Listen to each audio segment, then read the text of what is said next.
Some people were frightened as they screamed and asked if their leader was okay. The protagonist seemed to be in bad shape, while a team member told him to open his eyes.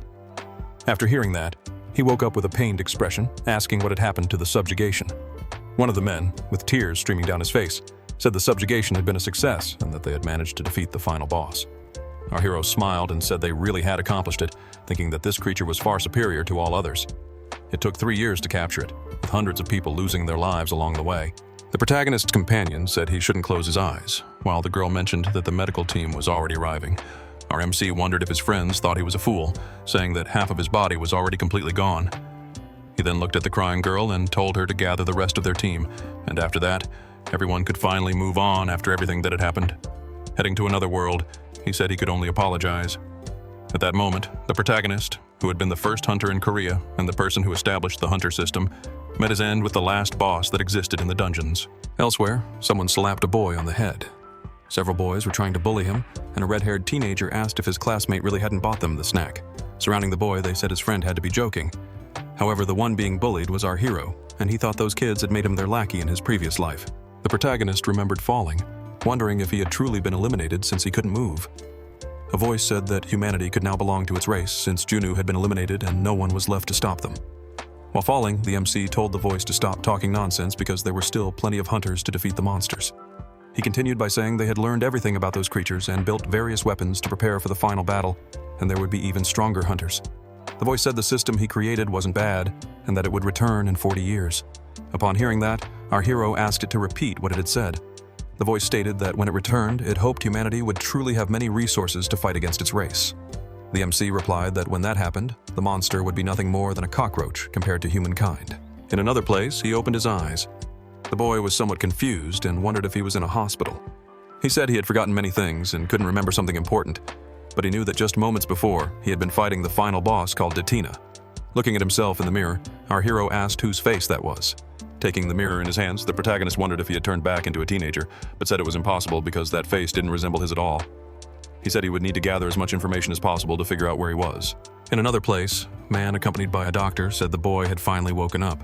This person approached, saying he was a police officer and was there to ask our hero some questions. The officer gave the MC's information, but he replied by saying he had actually been born in 1975. After hearing that, the man and the doctor looked confused, wondering if the boy was out of his mind. The officer asked if the boy could remember what happened before the accident. Our hero said he could only remember that he had taken a lot of damage while fighting monsters in Giganta. The officer asked the doctor if Junwoo was insane, but the doctor said the boy needed more rest before being questioned again. However, the officer kept asking if that boy really thought he was the hunter Junwoo. The doctor said it was normal for someone to see illusions after an accident. Our MC asked what situation he was in, and upon hearing that, the man realized the boy couldn't remember anything. He then said that on the previous day, the protagonist had been ambushed by Bangan, but since it was very early in the morning, there were no witnesses. He asked if the boy really couldn't remember anything that had happened, but our MC didn't answer. The policeman sighed and, placing his hands on his shirt, said he understood the situation. Handing a card to Junwoo, he said that if he remembered anything, he could call him. Leaving the room, the doctor said the protagonist should rest, but before he went, our MC said he needed something.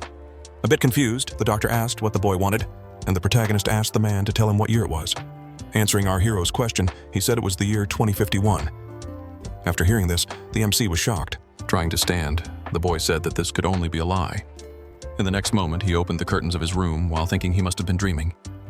He said that Suwon was a ghost city that ended up like that because of battles against monsters. That was where the homeless stayed with the refugees, suffering all kinds of mistreatment. And he said he couldn't believe it had changed so much. Looking around, he could see several buildings all over the city and families enjoying themselves with their children, wearing happy expressions. With tears streaming down his face, our MC said that with this view, he believed his comrades did a good job. While still watching, he wondered if his friends were still alive. Since 42 years had already passed, they were probably together by now. However, in the next moment, he realized that all those years had passed and had a shocked expression. He said to himself that 42 years had gone by, and according to that voice, it wouldn't be long before the monsters appeared again. But suddenly, the entire building began to tremble. The megaphone started announcing that there was a serious crisis in the hospital. Upon hearing that, the protagonist became alarmed and wondered what was happening. Somewhere else, a portal appeared, and many people fled in fear while someone shouted to call the Hunters Association. Our hero started running out of the hospital while thinking he could see how much monster subjugation had improved after 42 years. He arrived where many people were gathered. After observing what was happening, he was surprised and wondered what was going on with those people that made them stand in front of the portal. A soldier was saying that a hunter would take part, and everyone should stay away from the portal so they wouldn't get hurt, because in 10 minutes they would lure the monster out of the dungeon. Hearing this, the MC got angry while remembering asking his companions if they understood what he said and saying he would repeat it. The MC said that when a monster leaves the dungeon, the hunters lose control of the area, and it's common for the city to be wiped out when that happens. For that reason, subjugation should happen inside the dungeon, and that was a rule that could never be broken. Then he asked if they understood, and the men said they wouldn't forget it. In the present, the protagonist was moving through the people while saying the guards were crazy. A reporter was asking if they were ready to start broadcasting, but before they began, the MC asked what they thought they were doing. He was questioning why they were letting the monsters out of the dungeon, because monsters weren't children's playthings, and it made no sense. However, before he could finish speaking, people began to applaud and cheer for the arrival of a huntress.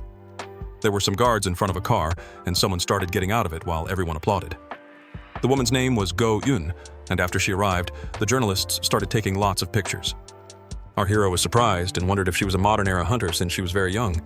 He couldn't tell what her abilities were. The girl who appeared began to walk toward the portal, and a light appeared on her wrist as she activated something. The system window said that permission was granted and the use of B-grade abilities was activated. A guard shouted that monsters were coming out of the dungeon. A creature crackling with lightning across its body appeared and stood in front of the woman. An ice-based ability began to manifest on the girl's sword. The monster then charged toward her, but without any difficulty, the woman managed to dodge and she attacked the monster with her sword, successfully striking it. Some girls were watching, and one of them said it was amazing, while another mentioned that Go Yoon looked like she was dancing as she fought. A boy pointed at her and said that when he grew up, he would also become a hunter who protected people. Our MC was observing the situation with an awkward smile. Returning to the fight, the girl took a leap. She then rushed toward the monster, which was also attacking her. She launched several ice spikes at the creature. All her strikes hit the werewolf's body. With those attacks, the monster was defeated. People were very impressed and started shouting her name multiple times. Seeing this, the protagonist began to laugh. However, with an indignant expression, he said it shouldn't be like that and asked if that was what she called a subjugation. Our MC thought everything had turned into a mess because a novice hunter was acting like a celebrity, relying only on her abilities to fight, and the support was truly ridiculous since it didn't even back up the main attacker. He believed the worst part of it all was what she had just done since she performed a subjugation in a real-life situation with many variables and numerous civilians around. In the next moment, our MC kicked the camera that was filming. One of the guards got angry and asked what the boy thought he was doing.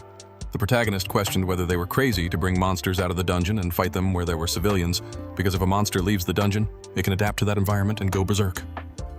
After hearing this, the man looked confused while our MC kept talking about various issues. People were recording and asking if he wasn't just a student. He continued by saying that the support was terrible, and after hearing this, the guys got irritated. The protagonist asked if they really thought this was a subjugation since it looked more like a street performance.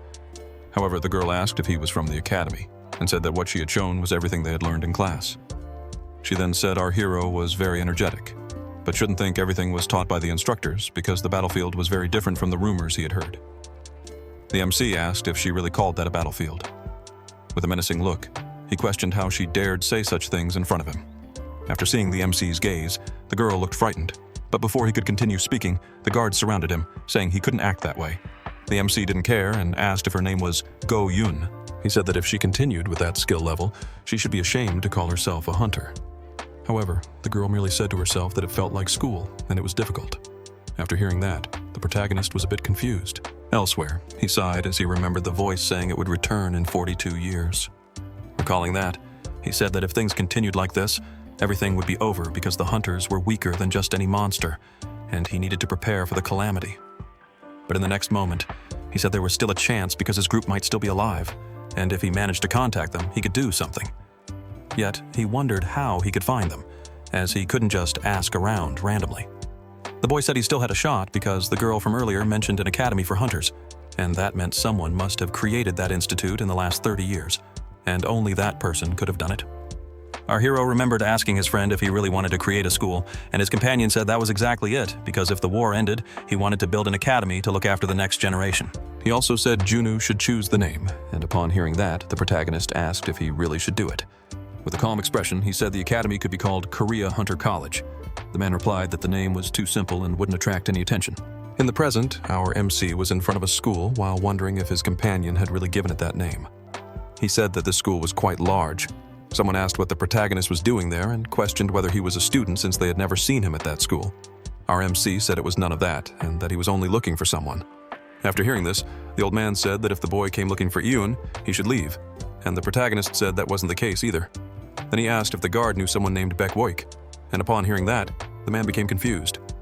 He then questioned whether the protagonist was talking about his boss, and the MC said that's exactly right and that he'd like to meet the owner.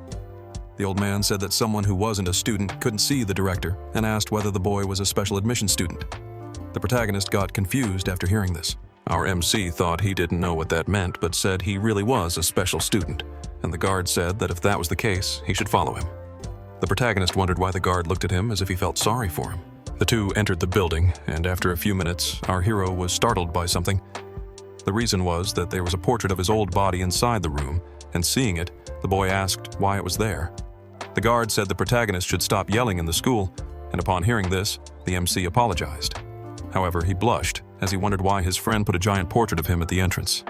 While the two were walking, they found several pictures scattered all over the wall of the place, and there was one that said that Hunter Junu had stated that adventurers were made of 99% willpower and 1% talent. After seeing this, our MC wondered whether he had really said something like that since he didn't remember. A few seconds later, they reached the director's office and the guard knocked on the door. He apologized and said that a boy would like to speak with his boss. A man said they could both come in, and before the protagonist met the school director, the guard said that our MC shouldn't do anything foolish. After they entered, the guard said that the special student who was transferred had arrived, and upon hearing this, the man was confused because he didn't remember any special student entering this year. The guard said that the two could talk, and that he'd go do his job. After he left, the protagonist had a serious expression while looking at Woik. The director was walking toward our MC while saying that this situation was quite strange. With a serious expression, he said he hadn't heard of any special student who passed the admission process and asked who the boy in front of him was. He said that if he couldn't explain what he was doing there, the boy would be punished. However, the MC didn't care and only asked how his friend was doing. The man was confused by what he heard since he didn't know this person. The protagonist continued and said he almost didn't recognize his friend since he looked like an old man and asked whether Woik could recognize him, saying his name was Junu. The man was confused as he said that in his whole life, he had never seen someone so crazy, and he went to pick up a phone. He called the guard and said that the boy who was there needed to be removed since they shouldn't let a random person into his office. But in the next moment, the protagonist asked where Sonan was. The director asked how the MC knew that name, and the protagonist said that Week used to chase after this woman and was always rejected, so there's no way he could forget. Then he asked if his friend managed to marry her, and after hearing this, the director ran toward the protagonist. In the next moment, he grabbed Junu by the collar and shouted, asking who the hell the protagonist was and why he was saying those things. Our hero started laughing and said he never imagined Woik would grab him. With an irritated expression, he said that a school director was really quite daring. After seeing this, the man stopped holding the protagonist and looked shocked. The protagonist began to dust off his shirt and said that he had told his friend many times before that even if he were in front of the greatest monsters or the most powerful people he met, he should take control properly so that his target couldn't escape. After hearing that, the director was frightened and asked if our boy was his leader. Some years ago, at the Subjugation Management Headquarters, someone was shouting while asking what everyone was doing. That person was pointing a blade at a woman's neck while saying they should bring him medicine and food. The MC asked what had happened, and a man said the young guy had been expelled from his base because he had a disease and was now looking for medicine. The protagonist asked if that was true, and the man said they suspected the information was correct because the young man's brother had a disease. Our hero began to think about what to do. Then he started walking toward the person who was holding the woman hostage. Seeing this, his companion wondered what their leader was trying to do. The man shouted loudly that the MC should back off and not come any closer, or the girl would be eliminated. However, our boy didn't care and kept walking. Seeing that, the young man said if the protagonist got any closer, that girl would really be done for. But the MC replied that the man could do whatever he wanted. Hearing that, both of them were confused, while the woman asked if she was hearing things correctly. The protagonist said he was telling the truth since nobody would care if she was eliminated, given there were plenty of monsters roaming the city. The young man was about to say something, but the MC asked if he didn't have the courage to do it. He said that if the man wanted the medicine to save his brother, he should try to eliminate everyone there in order to get it. Upon hearing that, the man was surprised. Continuing, he said that to save someone, another person had to be eliminated, as that was how they were living. Whether it was monsters or people made no difference because if they were going to do something, it had to be done properly. But if he couldn't even manage that, he should stop trying useless things and just get eliminated alongside his brother. After hearing that, the man was stunned. In the next moment, the man threw the woman aside and began to advance toward our hero. He tried to strike the protagonist with his blade, but the MC easily dodged. Then he grabbed the man's arm without any difficulty. He performed a judo throw. After that throw, the side character cursed, and in the next moment, he was slammed to the ground. The man tried to get up with an angry expression and said he would eliminate our boy, cursing the MC even more. He attempted to slash him again with his blade. With a smile on his face, Junwoo said that was the spirit, and a system window stated that the user had equipped an item. However, without any difficulty, the protagonist parried the man's attack. Then he put his finger in front of the man's face. The system window said the user would use the skill Explosive Flick, and in the next moment, our hero landed a blow which sent the side character flying, crashing into the wall. The man passed out from the hit he received. Junwoo called his companion and said they should look for the man's younger sister, as she might be nearby, and he still had medicine for her. But the guy said their leader should reconsider because the girl had a disease that could be transmitted. But our hero didn't care, since if that were really true, the man would have already been eliminated. He said his companion should go quickly, and upon hearing that, the young man went to do what the protagonist ordered. The MC said his friends should take that person to their base and give him food. Wake was about to ask something, but our hero said that was exactly it, because from that moment on, they were all companions and part of the same team. In the present, the protagonist's friend was asking if he really was that person because he looked like a child. Upon hearing that, the MC said he also had no idea what had happened and had just woken up in that body. The director kept observing our hero, who felt a bit embarrassed. Junwoo's friend seemed not to believe any of it. The man said that was obvious because no one would believe that someone who was eliminated would come back looking like a child. The MC said it would be better to tell him what happened the first time they went hunting, and after hearing this, Wake punched the protagonist. Elsewhere, the guard was running toward the director's office. The reason was that Wake had called him, saying the guard should remove the boy from his office. The admission of special students was something that brought talented people to the school, which was why he thought the boy was one of the chosen. At the director's office door, he said he was there to apologize. While entering, someone shouted that his friend should stay focused. Basically, our hero was making Wake practice apologizing. After seeing this, the guard wondered what was going on and then began to leave the room. After witnessing it, the protagonist was shouting as he said that his friend should keep doing it and couldn't stop. A few minutes later, the MC had an irritated expression. Wake looked a little embarrassed. The protagonist said that his face hurt, and the director apologized for hitting his friend, saying he only did it because he mentioned his first mission. Our MC said the world had changed a lot, and the director agreed, saying it might seem strange to his friend. The protagonist said that it was obvious since even monster subjugation had become terrible. One day ago, he saw hunters bringing a monster out of the dungeon, and Wake asked if he was talking about the dungeon near the hospital. He said he already knew what his friend was thinking, and our boy asked why they were doing these things. The man said that after their leader sacrificed himself on the last mission, the world became very peaceful, and powerful monsters almost never appeared. Our hero asked if that was why they were bringing monsters into the streets. The MC yelled that there was a limit to how reckless people could be, and the director said there were other reasons as well. Because there was no danger, it was hard to get sponsorship from big companies, which was why they had to do all these things. Now, the hunters were becoming celebrities, and the way subjugations were handled before had changed. Our boy said that it was not too late to change all this nonsense. He said that since his friend was the director of the Hunters Academy, he could change these things, but the man said he had already mentioned it once. He said that because high-ranking people were involved, he couldn't change the educational system by himself. The MC said that if they reunited with their companions, they might be able to do something, but the director said that the other members were the high-ranking people. Even though he hated to say it, there would be several members of his team who wouldn't be happy about the protagonist's return. The MC asked if his friend thought so too, and the director was surprised and said it wasn't that at all. Our hero sighed and said everything had been a mess since he returned. Wake said his friend shouldn't think that way because the world was free from attacks, and their leader could start a new life now. However, our boy said that the final boss would be revived. After hearing this, the director was a bit confused. Then he asked our hero to repeat himself, and the protagonist repeated that the final monster would return. Wake was confused and asked if Datina would really return, and the protagonist said that was exactly it. Even if he didn't want to believe it, that was the reality because when he was about to be eliminated, he heard a voice saying the final boss would return in 42 years. Wake said that couldn't be true and asked if his friend misheard. The MC asked if his friend didn't believe him since he had seen someone return after 42 years, but didn't believe the most powerful creature could return, and the director felt awkward. Our hero said he was leaving because it no longer made sense to stay there, and the man asked what his friend planned to do. The protagonist said it was obvious he would do as before and handle everything alone. Wake said his leader wouldn't be able to do anything with the body he has now, and the MC said he had already done it once and would do it again. But before leaving, the protagonist said there was one more thing he had to say.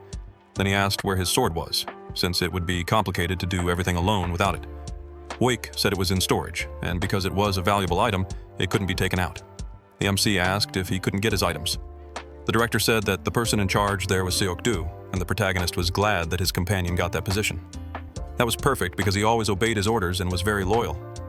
Woik said that Seok-do was one of the people who would be angriest about the protagonist's return. The MC said that nothing was really working out, and the man replied that there was still an alternative. Because Seok-do's granddaughter studied at the school, he had heard that the chairman loved his granddaughter very much and couldn't say no to her. Our boy asked if he really had a granddaughter.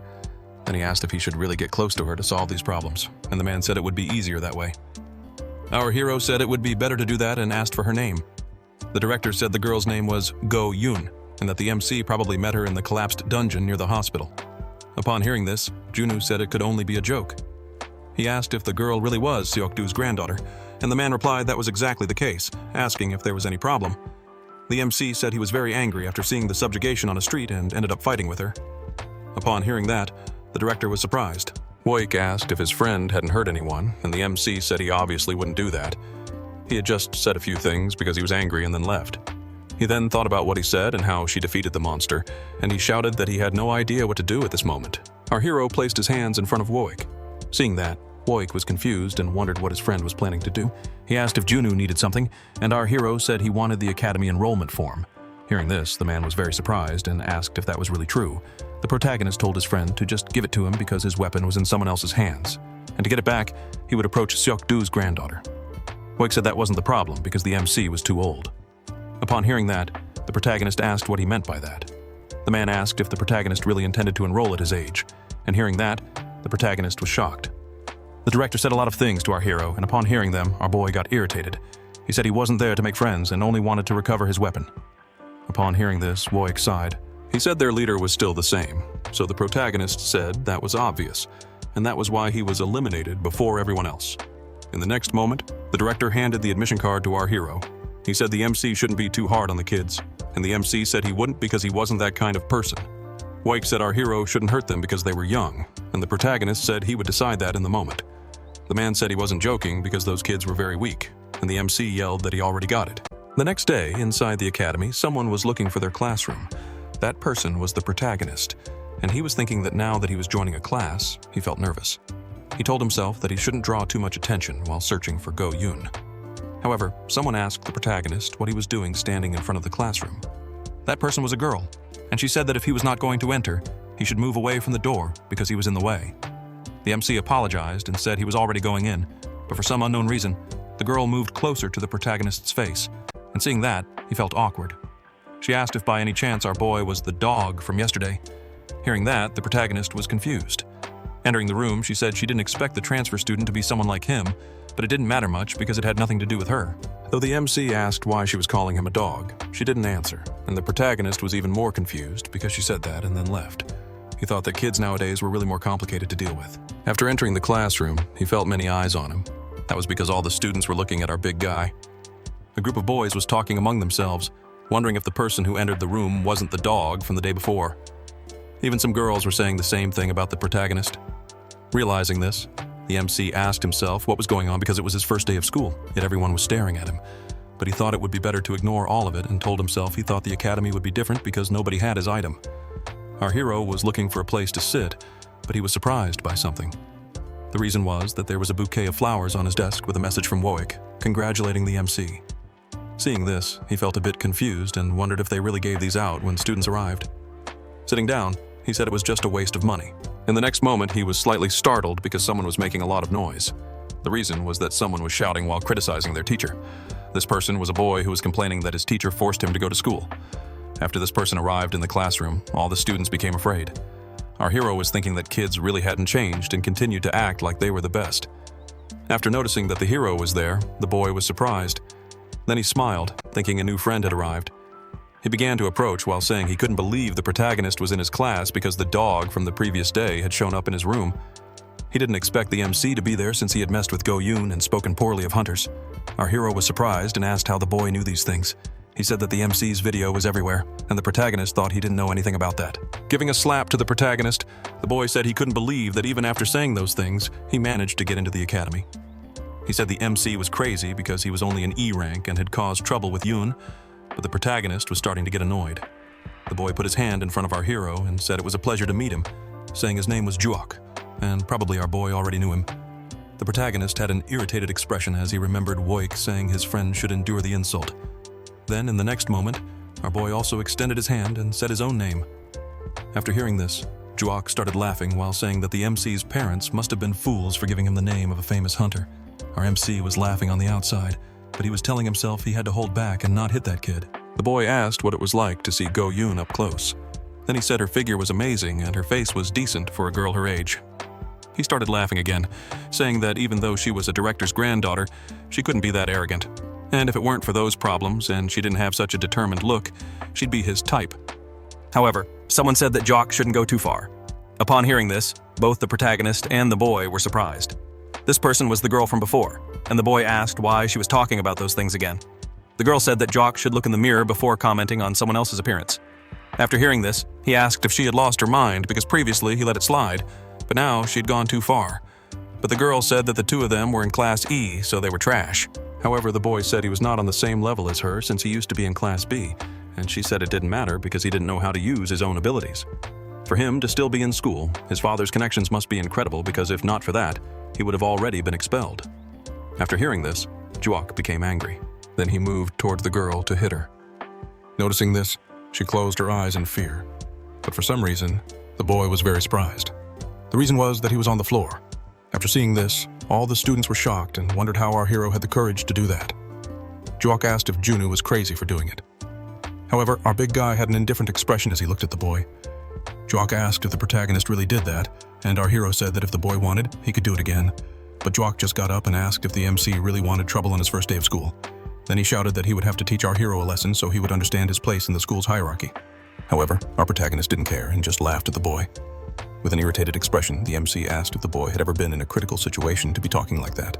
The boy didn't care about what the protagonist said and just advanced toward him. But without any difficulty, the MC managed to dodge while thinking that this kid's punch was terrible and the movements he made were pathetic. Even a goblin could take him down. However, before they could continue the fight, someone entered the room and asked what her students were doing. Juok got annoyed, saying that of course the teacher had to show up right at the moment of his fight. As he left, he said he would find Junu later so they could fight, and he told the protagonist that they should meet behind the school because they were going to do something fun. A few hours later, Woik had an irritated expression. He then asked how the MC had already gotten into trouble on his first day of school. Upon hearing that, the protagonist said he had been holding back a lot. Woik said that he had already cleaned up the mess the MC made, but he didn't know what Juok would do. Upon hearing that, Junu asked what his friend meant. The man explained that the boy the MC hit earlier was the son of the minister of the subjugation department, and that the boy did whatever he wanted. Since his father was an influential person, he never had any problems. Our hero said he now understood how that kid ended up that way, and the director told the protagonist that he should be more careful. If the MC tried to fight Juok again, there would be nothing he could do. To which the protagonist replied that he understood and would handle it in his own way. Outside the office, our hero sighed. At that moment, the girl from earlier asked why he acted that way, startling the protagonist. She asked if the MC didn't know who he had messed with, but he said he didn't care since he never liked ill-mannered kids. Then he asked why she was trying to fight the boy, as Juok was only talking about Un. But in the next moment, he was surprised. He thought that the girl standing before him looked very similar to the person he had seen during the subjugation. Looking at a badge on her shirt, he saw the name Go Ayon. He then asked if she was Yoon's younger sister, and she responded that she was. The MC thought this was great, since he could use this girl. But in the next moment, she said she wasn't really Yoon's younger sister because they had different mothers. She wasn't considered her father's daughter and wasn't acknowledged as part of the family. After hearing that, our hero felt awkward and asked if she talked to her grandfather. She said they had a great relationship because he was the one who removed her from the family registry. Upon hearing this, all of our boys' hopes were completely crushed.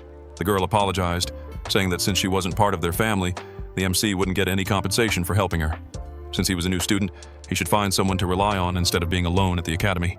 She said she thought our hero was different from the others, but in reality, he was just like everyone else and only cared about status. The MC replied that she wasn't any different either, as she judged him just because he was a special admission student, and that discussing family history and special admissions was ridiculous, especially for kids. However, the girl told the protagonist to wait, and he would understand what it really meant to be a special student at the academy. But he didn't care about any of that and just kept walking. After seeing that, the girl felt a bit embarrassed as she thought about what just happened. Elsewhere, the MC was telling himself that he thought it would be easy, but now he would have to find another way to get close to Yoon. At that moment, someone appeared behind our hero. This person asked if the protagonist's name was Junu and if he was a special student from Class E. Our protagonist was surprised and wondered who this person was, but he just asked what they wanted from him. Some boys were watching the protagonist while laughing at him, and more people started arriving after the man appeared. Suddenly, our boy found himself surrounded by 5 people in the school hallway. The The man told the MC to follow them, or else he would be humiliated in front of everyone. Realizing the situation he was in, the protagonist thought he was starting to get a headache. Inside a warehouse located within the school, our hero was following the boys who had appeared earlier. The MC wondered if this was their hideout since the smell there was terrible. Someone said that their friend had finally arrived. That person was Juok, and he said he would ask something before the six of them created unforgettable memories. He questioned why a special student had tried to fight him, as it didn't make sense and even felt like a dream. Our big guy asked why they always called him a special student, and whether that was an important title. After hearing this, Juok was surprised. He said that someone who got in through connections dared to speak in front of him as if they were someone important. He added that if he weren't being punished, he would teach the MC a lesson himself, but the protagonist should be grateful because his friends were kind. Then he shouted that his companions could begin their work. After hearing this, one of the boys tried to kick the protagonist, but he easily dodged. Our hero was surprised since the boy who tried to hit him fell to the ground on his own. Juok laughed and said the protagonist was good at dodging. However, more people started running toward the MC, saying they would teach him a lesson. With no difficulty, our hero dodged an attack from one of the boys. He kept avoiding all the attacks while asking if the teachers didn't teach basic combat skills. The man from earlier was running towards the protagonist while shouting for him to shut up, but this time our big guy didn't dodge and landed a knee strike to the face of the extra. He thought that this person was really ridiculous since he couldn't even do basic things. After receiving the attack from our hero, a lot of red liquid started pouring from the boy's nose. Then he collapsed on the ground, leaving all the extras in shock. They were wondering how our hero had managed to do that alone. The protagonist asked why no one else was trying to attack him, and said they could come since Juok had mentioned they would create unforgettable memories.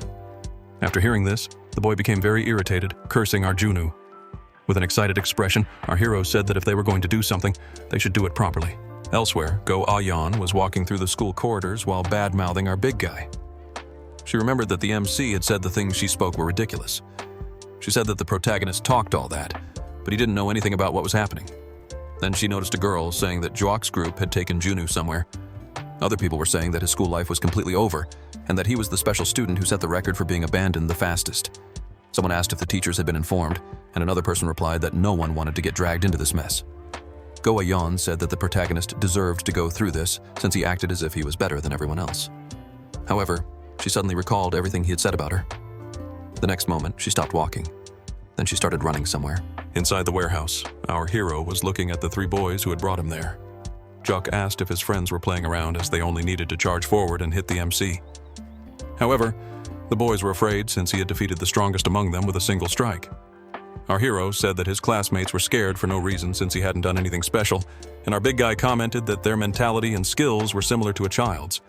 After hearing this, Juok was shaken to his core. Looking at his friends, he said that the boy should use his ability to fight our hero.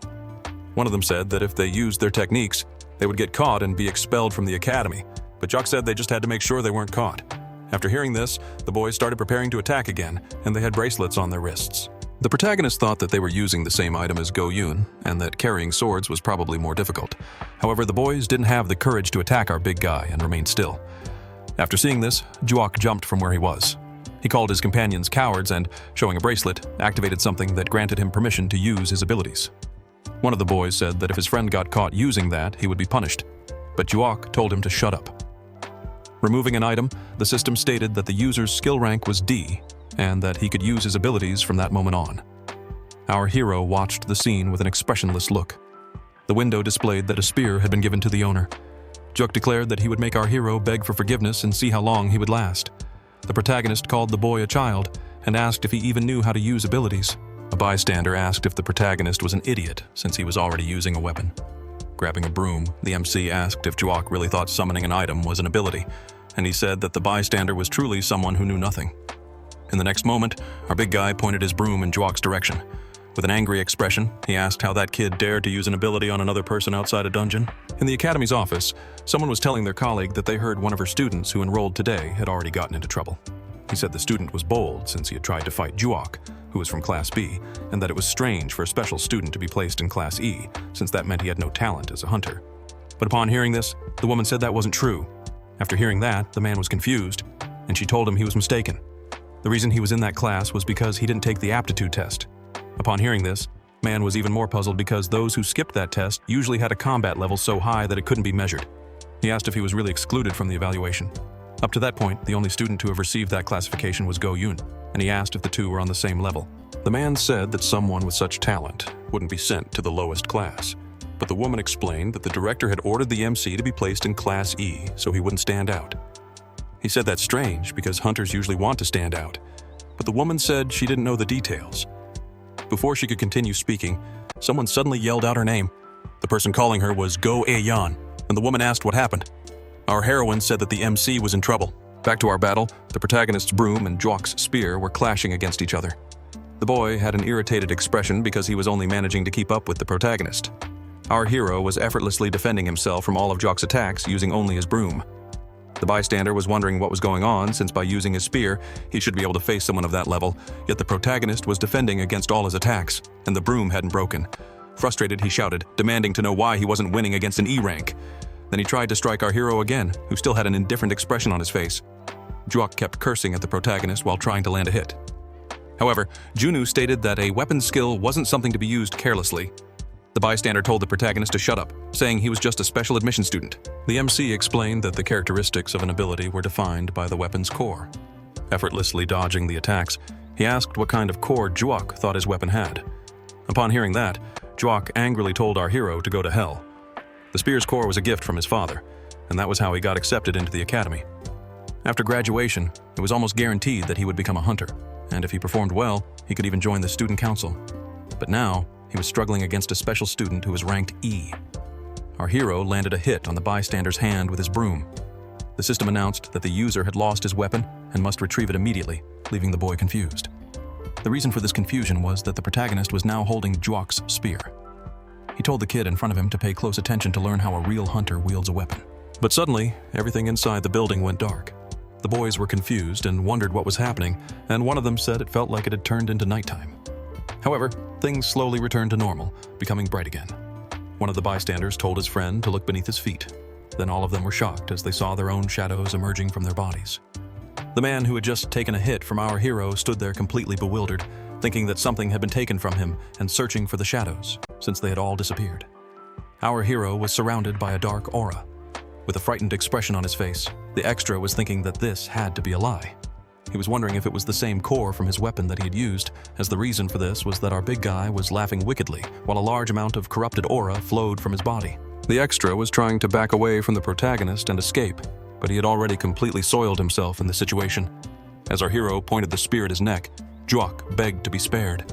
With a ruthless expression, our hero was preparing to attack, and in the next moment, he thrust the spear toward the boy. After seeing this, the extra started crying and trying to flee. However, the system deactivated the weapon because a minute had passed, causing the spear to start disappearing.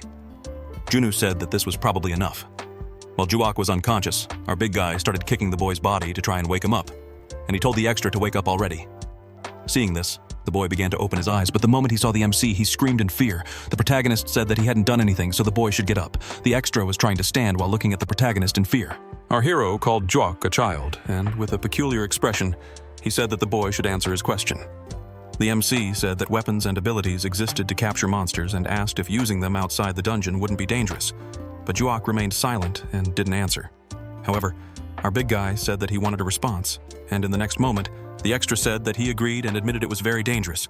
The protagonist said that if he ever saw the boy using that in front of him again, there would be a punishment. Then, looking at the boys who had surrounded him, the protagonist told them to come forward. He said that the extra should land a few more punches on his body, which left the man confused. Junu said that he wanted to take the strongest punch and asked if the extra wanted people to laugh at him since he had taken on a special student and still ended up beaten. The boy thanked him but asked for the reason, and the MC said that he didn't want his identity to be discovered.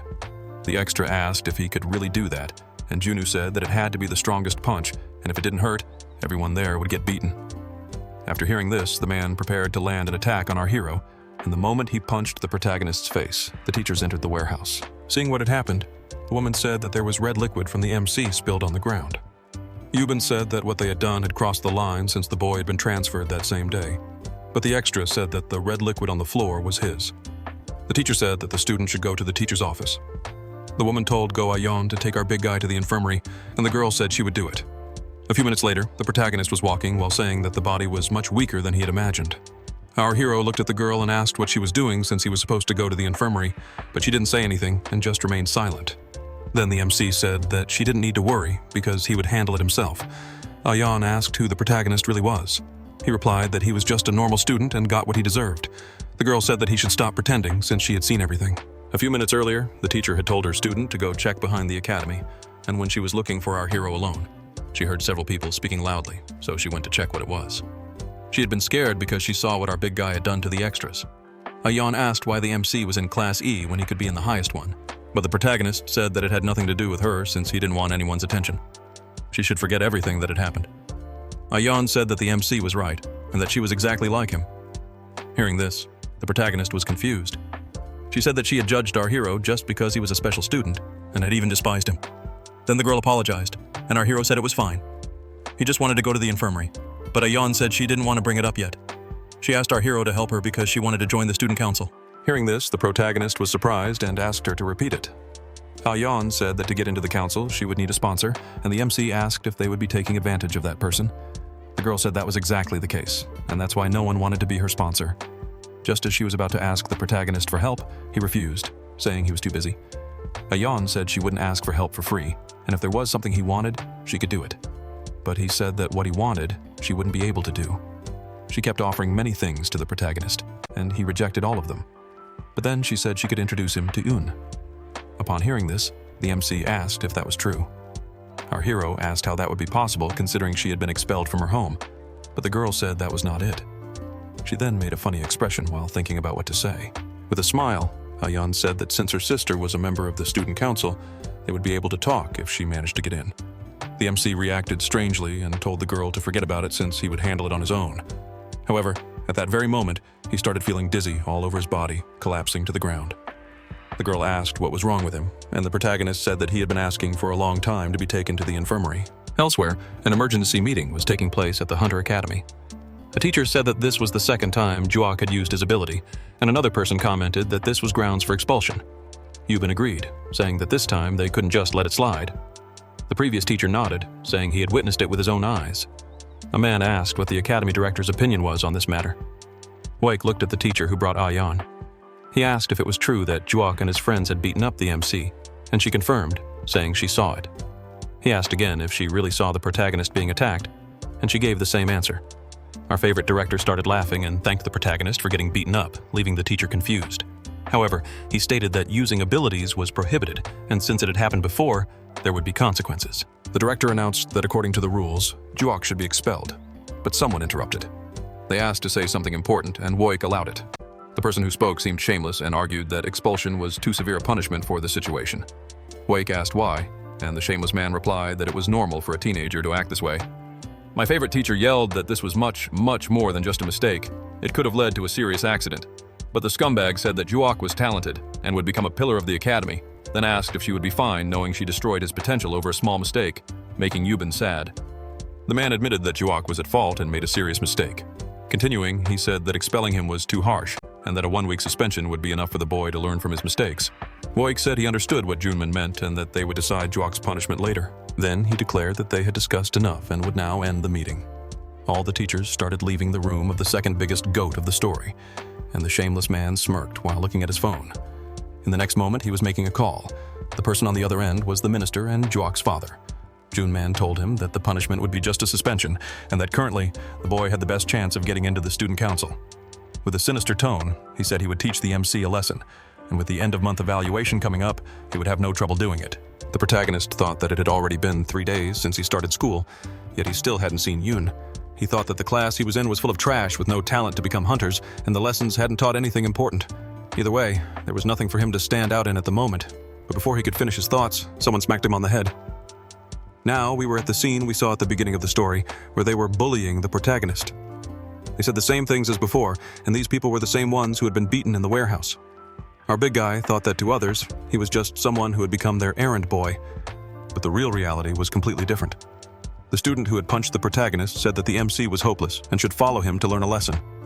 Then the former extras started leading the classroom. In the school hallway, the protagonist was following the boys, and the moment he spoke a word, the two of them flinched in surprise. Our hero said that the slap they gave to his head had hurt, and after hearing this, the 3 boys apologized. The MC said that they were taking out their frustration on him, and upon hearing this, the man said that it wasn't like that at all and that he had only done it because Junu said it should be as real as possible. The protagonist asked if they had done what he asked. but the man said that it was difficult for first-year students to get close to the student council. After hearing this, the protagonist asked if they hadn't found out anything. The man said they had discovered a few things. He said that some people mentioned that Yoon almost never went to school. Upon hearing this, the MC asked if that was all. The boy said that she didn't have many friends, and that the only person close to her was a fellow student council member named Jongin. The MC thought that this was the only useful piece of information and asked where this person was. The extra said that Jongin also barely ever came to school, and upon hearing this, the protagonist became angry. He told them to get out of his sight.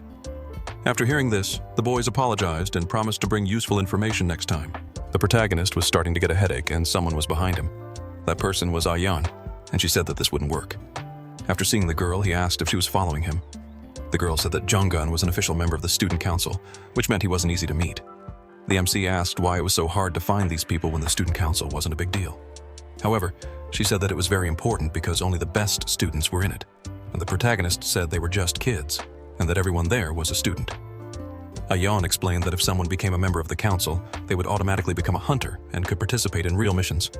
Since all the council members' parents were influential, the teachers respected them, and even in school, they had absolute authority. She said they were on a higher level, and the way the MC was going about it, he wouldn't even find a shadow of Go Yoon. Junwoo asked if there was another way to find her. The girl was about to suggest that the protagonist join the student council, but he immediately refused.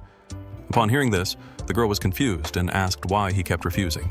Our hero said that Ayan had mentioned that only people with talent could stand out, but she didn't have any. The girl said that he just needed to teach her because she would work hard, and the protagonist started laughing. Then he said that if she tried to learn things from him, she would experience immense pain. The two of them fell silent after our big guy's remark. Then he said that he didn't know why Ayan wanted to join the council and told her not to worry about things she wasn't capable of. However, the girl said she didn't care about any of that. And hearing this, Junwoo was surprised. She continued, saying that if she couldn't get into the council, she would rather go to another world and begged our hero to teach her. Then she said that she wanted to learn everything related to subjugation and that she would dedicate herself to training no matter what. Junwoo started walking away, saying that the break was over, and the girl said that the protagonist should give her an answer. Our big guy had a smile on his face as he thought that she had a lot of courage. It had been a long time since he had seen such determination in someone, and because of that, she might become useful in the future. Elsewhere, someone was congratulating their students, and that person was our favorite teacher, who asked if they were already aware of the monthly evaluation. For that reason, the students should put effort into the exam, as their scores had been bad last month. As she was about to continue speaking, someone arrived, apologizing for interrupting the class. That person was the shameless teacher, and he said he was there to announce changes to the upcoming monthly exam. The man stated that the test for first-year students would be a practical activity inside a dungeon. Upon hearing this, all the students were confused. Our heroine wondered if this was really happening, and the protagonist didn't look happy at all. After hearing this, the teacher said that it couldn't be true, but the shameless man told her not to raise her voice in front of her students. Yubin argued that a practical exam was excessive, and the shameless man asked if she was implying that Class E wouldn't be able to complete it. She couldn't respond, and the man said it didn't matter since the decision had already been made. He added that excluding students from education was considered discriminatory. Then he asked how long they planned to stay out of the academy's main events since students needed to complete the basic requirements to become hunters. The MC thought this was ridiculous because this class knew nothing. They were practically children, and he was sure something was wrong because no teacher would willingly put kids in a dungeon. The shameless man stated that if they didn't want to take the exam, they could simply give up and take remedial classes instead. Looking directly at the protagonist, the scumbag asked if the MC knew that withdrawing from the exam would lead to his expulsion from the school. As he walked away, the man said he would personally oversee the evaluation, and the protagonist thought that they were definitely hiding something since that teacher wouldn't be able to do this alone. Someone with influence had to be backing him. In the director's office, Woik confirmed that it was exactly as expected. The Minister of Civilization of Korea was behind it. The MC said he had been placed on a blacklist because of Jwok. The man apologized, saying he had tried his best to prevent it. However, since Mong-in was an important figure in the academy and had deep ties to its history, he couldn't do anything about it. The protagonist responded that he understood it was a difficult situation. The director continued explaining some things, but the protagonist cut him off, saying he had heard enough and didn't want to listen to more complaints. Wake asked what his friend's plan was to escape this persecution. The MC replied that obviously he would take the exam. He still hadn't seen Un and couldn't afford to be expelled. Then, looking at the director, our hero asked if his friend had any useful weapons. The man answered that he had nothing. The MC said he couldn't enter a dungeon unarmed and asked for anything to fight with, but Woik insisted that he had nothing. Items were too dangerous. After hearing this, our hero was a bit surprised. Grabbing his friend's arm, he asked if Woik had finally grown the guts to lie to him. The director denied lying. Then, looking at the ring on his friend's finger, the MC asked what that item was. Upon hearing this, the second biggest goat of the story realized that his secret had been exposed, since that was one of the rarest items, the Ring of Patelis. Our hero and his friends started talking about the item. The MC asked if Wake still had it, considering it had been 50 years. The man replied that he had only started using it after his leader was taken down. He then recalled the past when the protagonist had saved him and brought him into his team, even though he was a nobody back then. Our hero asked what his friend was doing. Then, grabbing the ring from his hand, he declared that he would be using it. The protagonist smiled as he held the item, something he had used many years ago before he was eliminated. Woik asked if it was really okay to use it since that would mean he wasn't really an E rank, but the MC replied that since it was a dungeon meant for kids, it wouldn't be a big deal. Just before the protagonist left the director's office, the man said he had something else to say. Our hero asked what it was. Woik started speaking, but before he could finish, Junu shut the door and walked away. The man then thought to himself that maybe he should just step down as the academy's president. In the hallway, the shameless teacher was walking. Then, the next moment, he knocked on the door of the special department of the Hunter Academy. Upon opening the door, he was a little surprised by what he saw, and the reason for that was because our main heroine was in the room. He asked Go Yun why she had come to school for the first time. Upon hearing this, the girl questioned why he was barging into her room. The man became irritated and said that the teachers could come if they wanted, adding that the girl shouldn't be arrogant just because she was a council member. However, after he said that, our heroine didn't say anything, and after realizing this, the shameless man felt awkward, thinking that he should endure this for now. Since he was at the academy, he mentioned that there would be a first-year evaluation and that they had decided to assign someone from the student council as the supervisor, saying that this time it would be a practical exam. The girl asked if he was seriously saying that the first-year students would have a practical exam, and he confirmed, asking if she was interested in the event. However, she said she couldn't do it, and the man asked if he could ask the other members, but she replied that her companions couldn't do it either. The shameless man questioned if she was saying they should postpone the practical exam, and she answered yes, because if it couldn't be held without the student council members, it would be better to leave it for another year, especially since there was no advantage for them. She said that if they paid her, she might consider it, and the man shouted, asking if she thought she was superior just for being the council member. Junman said that he had supported her in becoming someone at the school and asked if she thought she had achieved it all on her own. Hearing this, the girl told him not to take his frustration out on her, saying that it was her grandfather who had judged the man and she had nothing to do with it. She added that he should also treat the council members better, leaving Junman at a loss for words. Then he asked where the girl had heard about his judgment, but before she could respond, someone entered the room. The person who walked in said it was great to see his teacher again and asked if there was anything important for them to discuss. The man said that he needed someone from the council to evaluate the exams, and the boy asked if she had agreed, to which the man replied that she hadn't.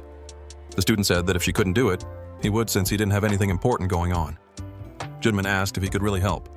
The boy said it was obvious since he was also a student council member. Junman thought that the person in front of him was a bit troublesome and wondered if he should give him the task. However, in the next moment, the man granted the student permission and told him to sign the document and send it to his teacher. Go. Yun was observing the situation while the boy had a suspicious smile on his face. She asked what her friend would do with the subjugation schedule, and he said he would drop it since he wasn't as famous as her, so no one would care. She asked why, and said she didn't understand why he wanted to help Professor Cha when her friend didn't like the man.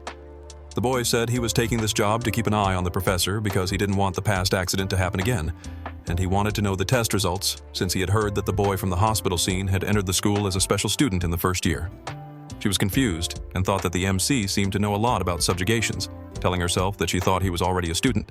The boy said he had been curious, so he observed the protagonist, and on his first day, he defeated Jok's group and also didn't participate in the evaluation, just like her. Then he asked the girl if she didn't want to know what the protagonist was like. Elsewhere, in the Academy's training grounds, our hero was looking at some people and thought that some from Class C and D were missing. The B-rank students were participating and seemed very eager to show off their skills to the girls. However, in the MC's class, only he and one other person were participating, and someone asked the protagonist if only the two of them were going into the dungeon. That person was Aeon, who was preparing while saying that it was good that only the two of them were going to fight because they wouldn't have to wait for their turn. Our hero asked what she was doing there, and the girl said it was obvious since she was taking the test. Aeon said that the MC didn't need to worry because she wouldn't get in the way, but Junu said that a dungeon wouldn't be easy just because the level was low. Our hero told her to stop while he was still being kind and said that this test was designed to make Class E give up from the start. However, Aeon didn't care about what the protagonist said and insisted that she had already told him she would do anything to get into the student council since anyone who wanted to join the council couldn't fail the exam. Just as the MC was about to say something, someone interrupted, telling the students to pay attention. That person was the shameless teacher, who said that the test wasn't dangerous, but since it was a school exam, they shouldn't let their guard down. He continued, saying that the test would take place inside a low-grade dungeon, and that each group could have up to 8 participants. After discussing among themselves, the exam would begin with Class A, while the rest would wait for their turn. As someone entered the room, the teacher announced that everyone should already know him as he was a member of the student council. That person was the boy from before, who introduced himself as Kim Jong-yeon. Hearing this, our hero was surprised and wondered if he had seen this person before. He recognized that name from somewhere. Looking at the protagonist, the shameless teacher mentioned that since there were only 2 students in Class E, Junwoo and Ayeon would be moved to Class D. The man from earlier greeted the MC. The boys who had been beaten up by the protagonist looked uneasy, pretending to act tough in front of him. Our heroine pointed out that those boys couldn't even fake confidence. It was too obvious they were putting on an act. Other students were grumbling, saying they were unlucky to be placed on the same team as a special admission student. One boy asked why they had to be in the same group as a special student, and a girl complained that they would have to complete the mission with 2 fewer members. One of the boys who had been beaten by the MC apologized, and just as he was about to say something else, the protagonist cut him off, saying it wasn't a big deal. In the next moment, he asked for information about the dungeon, and someone said they had managed to gather some. A boy bowed to the protagonist and handed him a tablet, saying that he should take a look at the details. Seeing this, everyone was confused. Someone was actually bowing in front of the biggest loser in the school.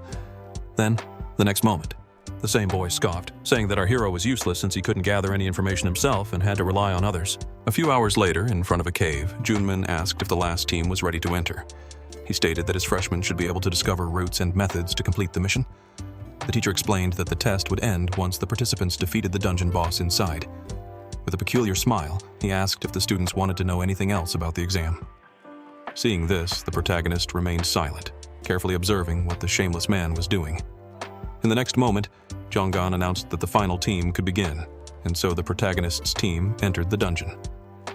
Our hero walked through the dungeon, thinking that this place was pretty ordinary. It had typical cave-type monsters, but suddenly, the MC heard a loud noise and was surprised. The reason was that a massive swarm of rat-like creatures was charging toward the students. Seeing this, they screamed, saying there were too many monsters and that they needed to prepare for battle. The system announced that the students were now authorized to use their abilities. Junwoo had a different expression on his face as he muttered to himself. He wanted to see what the students' abilities were like. One of the boys launched a gust of wind. The second student activated a sniper-style combat ability, and the last boy used a skill that put him into a berserk state. They were managing to hold off the rat attack when the students fired air bullets at the creatures. Thanks to this, they barely managed to defend themselves from the monsters' attacks. The MC thought that he had already expected this. They could barely use their abilities and didn't even understand how they worked, and even the other students were the same. They were just swinging their swords aimlessly. Among all of them, there was only one person who managed to stand out. That person was our heroine, who was using a fire-based skill. In the next moment, flames engulfed the monsters, and immediately after, they began shrieking as they were incinerated. The MC noted that Ayeon knew how to use her strength. Despite Class E not having proper lessons, she had managed to learn her skills on her own. He admitted that for a child, she could fight well, but it didn't really matter since she was still just a beginner. The other students were exhausted, wondering if this was really a low-level dungeon since the monsters just kept coming. Right after saying that, a rat ran toward one of the boys, but in the next moment, our big guy activated the Patelis ring. The system announced that the user was about to use a skill. The protagonist was preparing to flick a stone, and right after that, the monster from before was completely obliterated by our hero. It flew straight into a wall, and seeing this, the boy was confused. The MC told the boy to be more careful and not to make random attacks, but after hearing that, the bastard told our hero to shut up, and the girl said that the MC just wanted to earn points faster. After that, our big guy wondered if they were idiots since they couldn't even understand the situation they were in. One of the boys asked if Junwoo had really managed to do that, and the redhead commented that the dungeon was harder than he had expected. The MC sighed, thinking that they were incredibly weak and didn't even realize that they had almost been wiped out. It would be impossible to continue since they were already exhausted, and it hadn't even been 5 minutes since they entered the dungeon. Because of that, the only person who could be useful was Go Ayeon, but it didn't change anything since he couldn't rely on her help.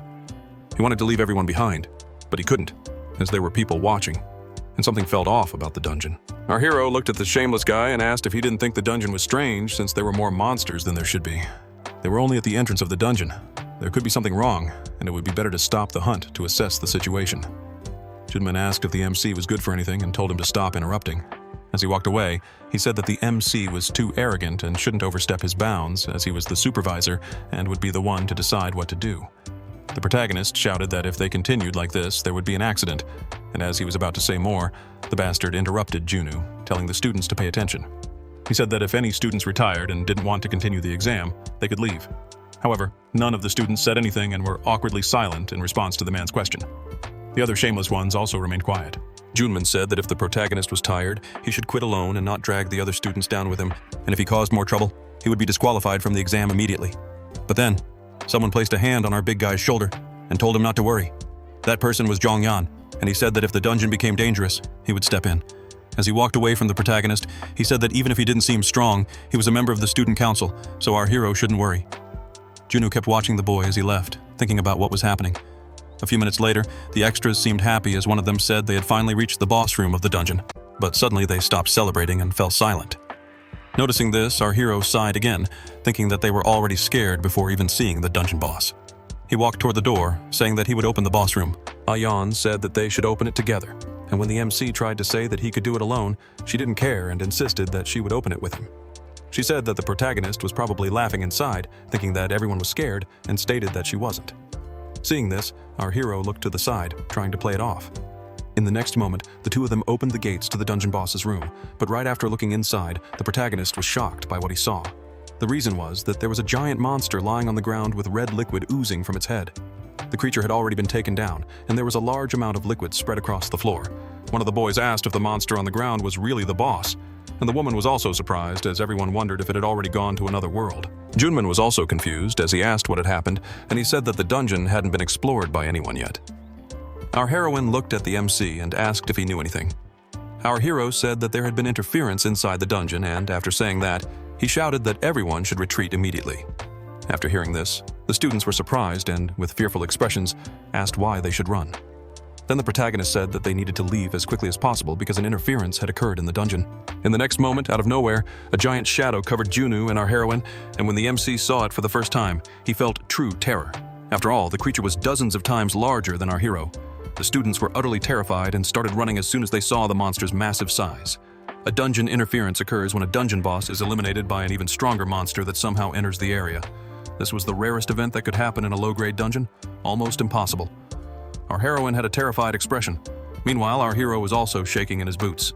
The creature was now right in front of the protagonist while the system identified it as a three-tailed tiger. The MC thought this was a disaster. This was a green-ranked boss appearing inside a purple-ranked dungeon. The students screamed while running, saying they needed to find the dungeon exit to escape. However, the creature ignored the protagonist and leaped toward the others instead. It landed, destroying everything in its surroundings. The teacher was extremely frightened while Zhongyan told his classmates to hide behind him. The system announced that the user's authorization had been granted and rank 6 skills had been activated. He could now use his abilities. In the next moment, glowing lights began to appear inside the dungeon, and they were coming from the boy's arm. Zhongyan's ability was Porcupine's Wrath. He called out to the MC, saying that he couldn't defeat a green-ranked enemy alone, and asked if the protagonist would help him. Hearing this, our hero was confused and wondered why the boy wanted his help. Zhongyan apologized and admitted that he already knew about the protagonist's abilities since he managed to pass without taking the entrance exam. After hearing this, everyone was shocked, and one of the students wondered if the MC was just like Go Yun. Our hero was baffled. A few days earlier, a system window had stated that the user's abilities couldn't be measured. Woik had already expected something like this and said that the MC had technically passed the exam. Our hero responded that he didn't want to stand out. The man explained that this was one of the few matters where he had very little authority, and if the protagonist wanted to stay quiet, the teachers would likely ignore him and wouldn't care about the issue. But in the next moment, he added that when he said it was a matter he could handle freely, he meant that almost no one would pay attention to it. The protagonist muttered to himself that he shouldn't have done that. Back in the dungeon, the protagonist charged forward, saying he would do his best. Zhongyan thanked him and told our hero not to worry. Right after that, the monster prepared to attack the duo. For some reason, Zhongyan was confused by what was happening. Getting ready to block the attack, he spotted an opening. Then he fired several mana spikes toward the tiger. After the attack, the monster tried to defend itself from Zhongyan's strikes, but the boy didn't give the creature any time to react and immediately launched another attack. He pierced 2 spikes into the monster's body. After being hit again, the creature went into a frenzy. One of the students commented that the abilities of a student council member were truly impressive, while the girl said that compared to them, they were just children. Looking at the MC, some students pointed out that he wasn't doing anything and was just standing around, while another person said that Jongyan was doing all the work. A student asked if Jongyan was trying to give the MC special treatment, but the girl insisted that was impossible. However, the boy said he had been annoyed with our hero from the start, thinking that he couldn't let our hero walk away without any effort. He felt he needed to uncover something. The third biggest goat of the story kept pressing forward, looking for ways to attack the creature. He was confused, thinking that he had never had such a satisfying battle before, and to him, being able to fight a green rank boss this easily felt like someone was handing him the victory on a silver platter. Then he passed by the protagonist and grew even more puzzled. He wondered if our hero was the one making this happen, letting him take all the credit. But soon, Jongyan stopped thinking about those things as the tiger was attempting to strike him again. Our hero casually flicked a rock, which struck the monster's body. The tiger was starting to get dizzy. Our big guy was putting it to sleep. The boy finally understood. Every time the creature tried to get close, our hero used an ability to push it away, and he had already seen this in a manual. The MC was finding weak points to attack, but it was almost impossible to do so unless you knew where the monster would strike. But the most impressive thing was that the protagonist was doing this without anyone noticing, making him wonder what his true identity was. However, it didn't matter much now since he had to defeat the tiger to lead the students to the exit. Right after that, he landed another attack on the monster's head, and with that blow, the creature was completely obliterated by our second big guy. The boy was deep in thought while looking at the eliminated body of the tiger. After witnessing the battle, the other students were terrified as they thought that someone from the student council was truly incredible. They started saying that their superior was the best of all, and that they already expected this from someone in the council. The shameless one was laughing while thinking that he had believed the incident from years ago would repeat, but now it seemed like things would turn out fine. Since Junwoo had probably received an evaluation exemption without reason, this could be used as grounds to expel him from the academy.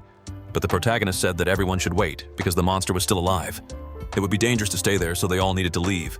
But out of nowhere, someone shouted, telling the protagonist to pay attention. That person was the guy from before, and he said that he knew our hero only said that to earn points. Then he jumped in front of the creature.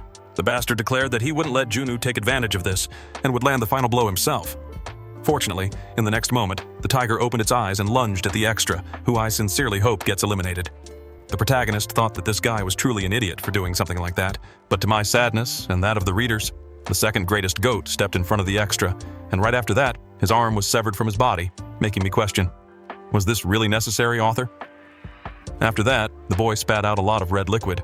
The one responsible for this was in shock over what had happened. All the students, along with the professor, were horrified. The boy lay on the ground as everyone asked if he was still alive. Then Junman said they had to run, and the students asked if he would be okay, but the man told them to just focus on running. Our heroine was extremely frightened, wondering what she could do to help, given that a student council member had been defeated in a single strike. However, the monster was already standing right in front of her. The girl thought she just needed to stay calm since the tiger was afraid of fire, which was one of her abilities. But as she tried to attack, she couldn't. She was too scared to do anything. She realized that she couldn't move because her body was trembling. She couldn't do anything. Immediately after, the creature charged toward our heroine. But then the system announced that the user had activated explosive flow, and in the next moment, a fist shot toward the monster. That person was our hero, who landed a blow on the creature's body, sending it flying. Seeing this, the girl was shocked and questioned if she was really witnessing our hero defeat the creature with a single punch. After the punch that our hero landed, the tiger flew far away. In the next moment, the protagonist left the area. The extra from earlier was crying at the spot where our goat had fallen. And to be honest, I'm not as mad at him now since he doesn't seem like a bad person. But in the next moment, someone grabbed him by the collar. That person was our hero, who told the extra to stop fooling around and take Jongyan somewhere else if he didn't want to end up in another world. The protagonist called the big guy and told him to help Jongyan while the rest should stay hidden. Our hero was preparing for battle, thinking that he had made a mistake. He shouldn't have stayed hidden and could have ended this from the start. Now the creature was roaring in the protagonist's face. In the next moment, it tried to strike our hero, but without difficulty. The goat dodged. After that, the tiger began pulling sharp objects from its body. It attacked the MC with something resembling a spear, but he managed to evade it while the system announced that weapon capacity had been activated with flow. The protagonist landed another punch on the creature. This time, I think the monster was truly defeated because there was just no way, and I really believed it now because our hero was already activating another ability. Actually, it was the same skill, but now he unleashed multiple attacks at once. The bystanders were surprised since the protagonist was managing to defeat the tiger. Even our heroine was looking at her future husband. The shameless guy was also confused since the protagonist was beating the hell out of the tiger, thinking that the MC had done nothing before, and now he was a completely different person. The guy got pissed, wondering if the protagonist had really passed without taking the exam. The way he was fighting, the protagonist was above the veterans and was even using an ancient weapon. Then he shouted that it was very dangerous to use an ancient supernatural weapon, but our hero didn't care and kept advancing, thinking that it was obvious he already knew that. The professor was probably talking about the penalty since every ancient weapon had one. The activation effects change, and in some cases, they even eliminate the user. But the reason he kept using them was that they were incredibly strong. The bracelet was easy to use and had the highest power without a penalty, but still, all the user could do was use the abilities of the monster that served as its core. On the other hand, a supernatural weapon increased the monster's power and changed its form so the hunter could use it, making it stronger.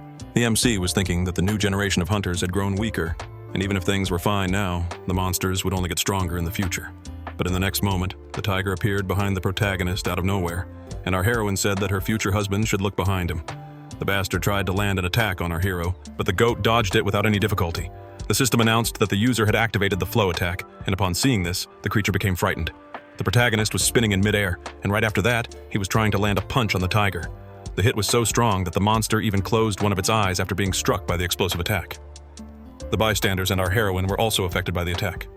Smoke rose, smoke fell, and the protagonist thought that the penalty of the patelis ring was to devour the user's fear. However, the bastard still managed to open his eye again, even after being wrecked by the protagonist, and the system announced that the penalty was being activated. Patelis was a green-class monster that the protagonist had hunted in the past, and if someone felt fear of it, the creature would become so powerful that it was impossible to defeat.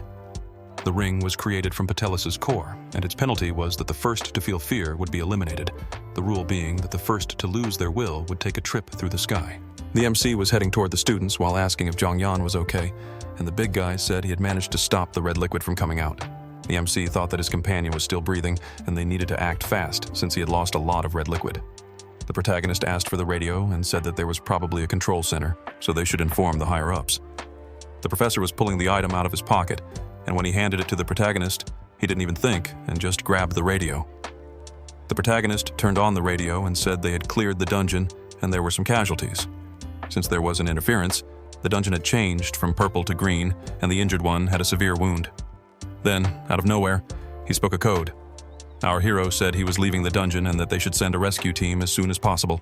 The MC was giving Jongyan information, but Junman wondered how an E-rank student knew about injury codes and the reporting system. Junman asked what Junwoo's true identity was since he was supposedly just an inexperienced young man. But the protagonist didn't answer, and the guy was already pissed, shouting to ask if the boy hadn't heard him. The moment he was about to say something else, he took a punch straight to the mouth. Obviously, the one who threw the punch was the protagonist. The guy was tearing up while the protagonist said that a supervisor should be able to assess a situation, but the guy was still angry and wanted to argue with him, but that's when the big boss laid down the law and said that if the extra said one more word, he'd send him to Brazil.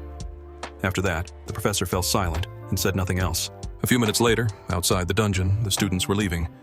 Our hero had a sad look as he observed his companion's condition. Woik asked if the protagonist was okay. He then mentioned that his friend couldn't hold back, and the MC replied that thanks to that, no one was eliminated. The second greatest goat said that everyone would soon know about him, and that it wouldn't take long for Sokdu to find out as well. At that moment, our protagonist stopped being slow and revealed that a teacher from the school had tried to get rid of him, and a 19-year-old boy had lost his arm. As it should have been from the beginning, the MC asked his friend if he really thought these things made sense. After seeing the protagonist's expression, Woik started trembling. Our hero stated that if something like this happened again, he would not let it slide. As he walked away, the MC said that his friend wouldn't like seeing him in his active days again. A few hours later, the shameless teacher was in Woik's office. He said there had been issues with the test, and that it was Cha who had forced them to switch to a practical exam. The man explained that the test was implemented to address the inequality between the other classes and Class E, insisting that there was no connection between that decision and a particular incident. The director stated that even in a situation like this, Junman kept making excuses. He then shouted, asking if Junman really didn't know that the test had been designed to expel our guy from school. The shameless teacher was shocked, thinking that he hadn't expected Woik to already know this. He wondered if there was someone more influential than Minister Min, but then dismissed the idea, believing it was impossible since he didn't know anyone like that. Trying to regain his composure, he stated that there was nothing wrong with the test and that no one had been forced to participate in the subjugation. As he was about to make up more nonsense, the goat interrupted, saying that the problem was the sudden shift to a practical test since a score of 60 stars was required to pass, and Junman already knew that the special students had no chance. The situation was unfair. The man pointed out that the MC was not an ordinary student, as he didn't need to take the exam yet still achieved the best result in the test. He then claimed that the accident in the dungeon was a disaster known as dungeon interference, and in one of his top 10 biggest realizations, he stated that the test had also been approved by Woik. At that moment, the goat was left speechless because he had, in fact, approved it. Woik gave up on continuing the discussion, saying he understood and instructing the teacher to prepare the report since they would analyze the footage before deciding what to do. After that, the shameless teacher started leaving the director's office with a smile on his face. But at that moment, he froze as Woik told him he wanted to make one thing clear. He wasn't afraid of Minister Mong-in at all because the only person he had ever feared in this world was Junwoo from 40 years ago. The man asked what the goat meant by that, and Woik warned him that if something like this happened again, there would be nothing he could do to help Junman. Hearing that, the teacher was filled with fear. Outside the academy president's office, the shameless teacher sighed. The next moment, he called the minister, saying that the matter wouldn't leak. Menon responded that fortunately, Zhongyan's injury wasn't fatal, so they wouldn't blame Junman for the incident. Since Zhongyan was never an official candidate to begin with and was responsible for getting Professor Cha expelled, he should be grateful that he wasn't seriously injured. The teacher apologized, admitting that he hadn't expected our hero's abilities to be that high. The minister then asked if the protagonist truly had the skills to justify his admission. Just as the shameless teacher was about to respond, Menon cut him off, saying he would get straight to the point. As a member of the Parents' Association, he believed that the candidates for the council had already been decided and asked for Junman's opinion. Fearful, the shameless teacher agreed, saying he also thought that way, to which the minister responded that it was great. He then added that Cha had worked hard and shouldn't be discouraged, suggesting they could have lunch together sometime. After that, the minister ended the call, and the shameless teacher sighed. He wondered how a student could be so powerful since our guy was beyond the level of an ordinary student and was even stronger than veteran hunters. But he decided that he couldn't waste this opportunity. He just needed to take down Junu, no matter what it took. Elsewhere, someone told the protagonist that it was going to hurt quite a bit, but he didn't care at all. But in the next moment, our big guy started screaming because a doctor was pressing a cotton swab on his arm. The nurse said it was already done and that he shouldn't lie down until it dried, along with a few other things. Our heroine said that her future husband was acting like a baby and didn't even seem like he had just taken down a green rank boss. The MC told her to shut up. He wondered if the pain was because he hadn't used a supernatural weapon in a long time and told himself that things weren't like before. Our hero said that she kept showing up and it annoyed him, and the girl said she would never come again if he promised to help her. The MC asked if she was seriously still trying to join the council and questioned how many times he would have to refuse. He said that whether she got into the council or not wouldn't change anything for him. Out of nowhere, someone said that getting into the student council wouldn't be easy at all. Ayan was surprised and said she had heard that he had been transferred to our hero's room. That person was the third biggest goat in the story, and the MC asked how he was feeling. The boy said he was fine, but his wounds hurt a lot. Our hero asked if his companion had heard that the arrogant guy had given up. Zhongyan said he had heard about it right after the practical exam. The protagonist said that when someone saves your life, the least you can do is show up and say thanks, but the guy still ran away. Zhongyan said it didn't matter since they had survived. The protagonist asked if his companion wasn't being too optimistic since his arm was no longer there. After hearing that, the boy was left speechless. And honestly, I have to say this is the biggest waste of an amazing character I've seen this year. The goat said that his father always told him that as long as he wasn't eliminated, he could always overcome the greatest challenges, and he added that since he hadn't been sent to Brazil, everything would work out in the end. The MC thought that at first, he found the boy very suspicious, but he had sacrificed his arm to save someone reckless, and even 40 years ago, people like that were very rare. He thought it had been a long time since he had heard that phrase, completely ruining the mood. Our heroine asked why the boy said it was difficult to get into the council. The boy said he had heard that Ayan wanted to join the council, but that it would probably be very difficult. She asked if it was because she was in Class E, but the goat laughed and said it wasn't that at all. He asked if our couple had ever heard of the Parents' Association. After hearing that, both were surprised. The girl said that from the way Zhongyan spoke, this group didn't seem normal, and he replied that she was exactly right. There were 5 first-year members in the Parents' Association, and those parents had 5 children in total, and the number of council members per grade was also 5. He asked if the 2 of them understood what he was saying, and our heroine was shocked. Continuing, he said it was a group of influential parents who had already decided to place their children into the council. Feeling a bit awkward, Ayan asked if he had also gotten in that way, but the boy said no, he had only managed to after a reserve spot opened up. The protagonist asked if someone had to be approved to enter, and if that didn't happen, they would just get rid of another person. After Zhongyan didn't answer, the MC asked what had happened to the students who were eliminated during the process. After hearing that, our heroine was surprised, wondering if people were really eliminated because of this. The goat asked if he really needed to answer something like that, and looking at our heroine, he said that it was strange for a senior to say this, but that it would be better if she gave up on joining the council. But she said she wouldn't do that, and asked if he wanted her to give up without even trying, since someone could get hurt because of the Parents Association. Looking at the protagonist, she asked if he didn't think this situation was ridiculous and needed to be fixed. The MC thought that the corruption within the school was putting students in danger, and of course, he wanted to intervene. But the issue of Datina's return was more important, and he said that he had already stated this before but would repeat it. Nothing would be a problem until he found Seokdu. Right after that, the boy said that she had arrived just in time, and guys, our second heroine, or maybe the main heroine, appeared behind the protagonist. Go Yoon started walking toward where the protagonist was. Our hero was surprised, thinking that he couldn't believe things were suddenly falling into place. Out of nowhere, Junwoo stood up with a big smile on his face and went to greet his girlfriend. He said it had been a while since they last saw each other, but at that moment, our guy was completely ignored by the brunette, who walked straight past him toward our heroine. Ayeon said that her sister had already tried several times to convince her to stop attending the academy, and she asked what Yoon was planning to do now since she was already enrolled and studying there. However, Yoon didn't respond and simply stared at her sister. And guys, we had a full-on waifu war happening right in front of us while our two goats watched the scene awkwardly.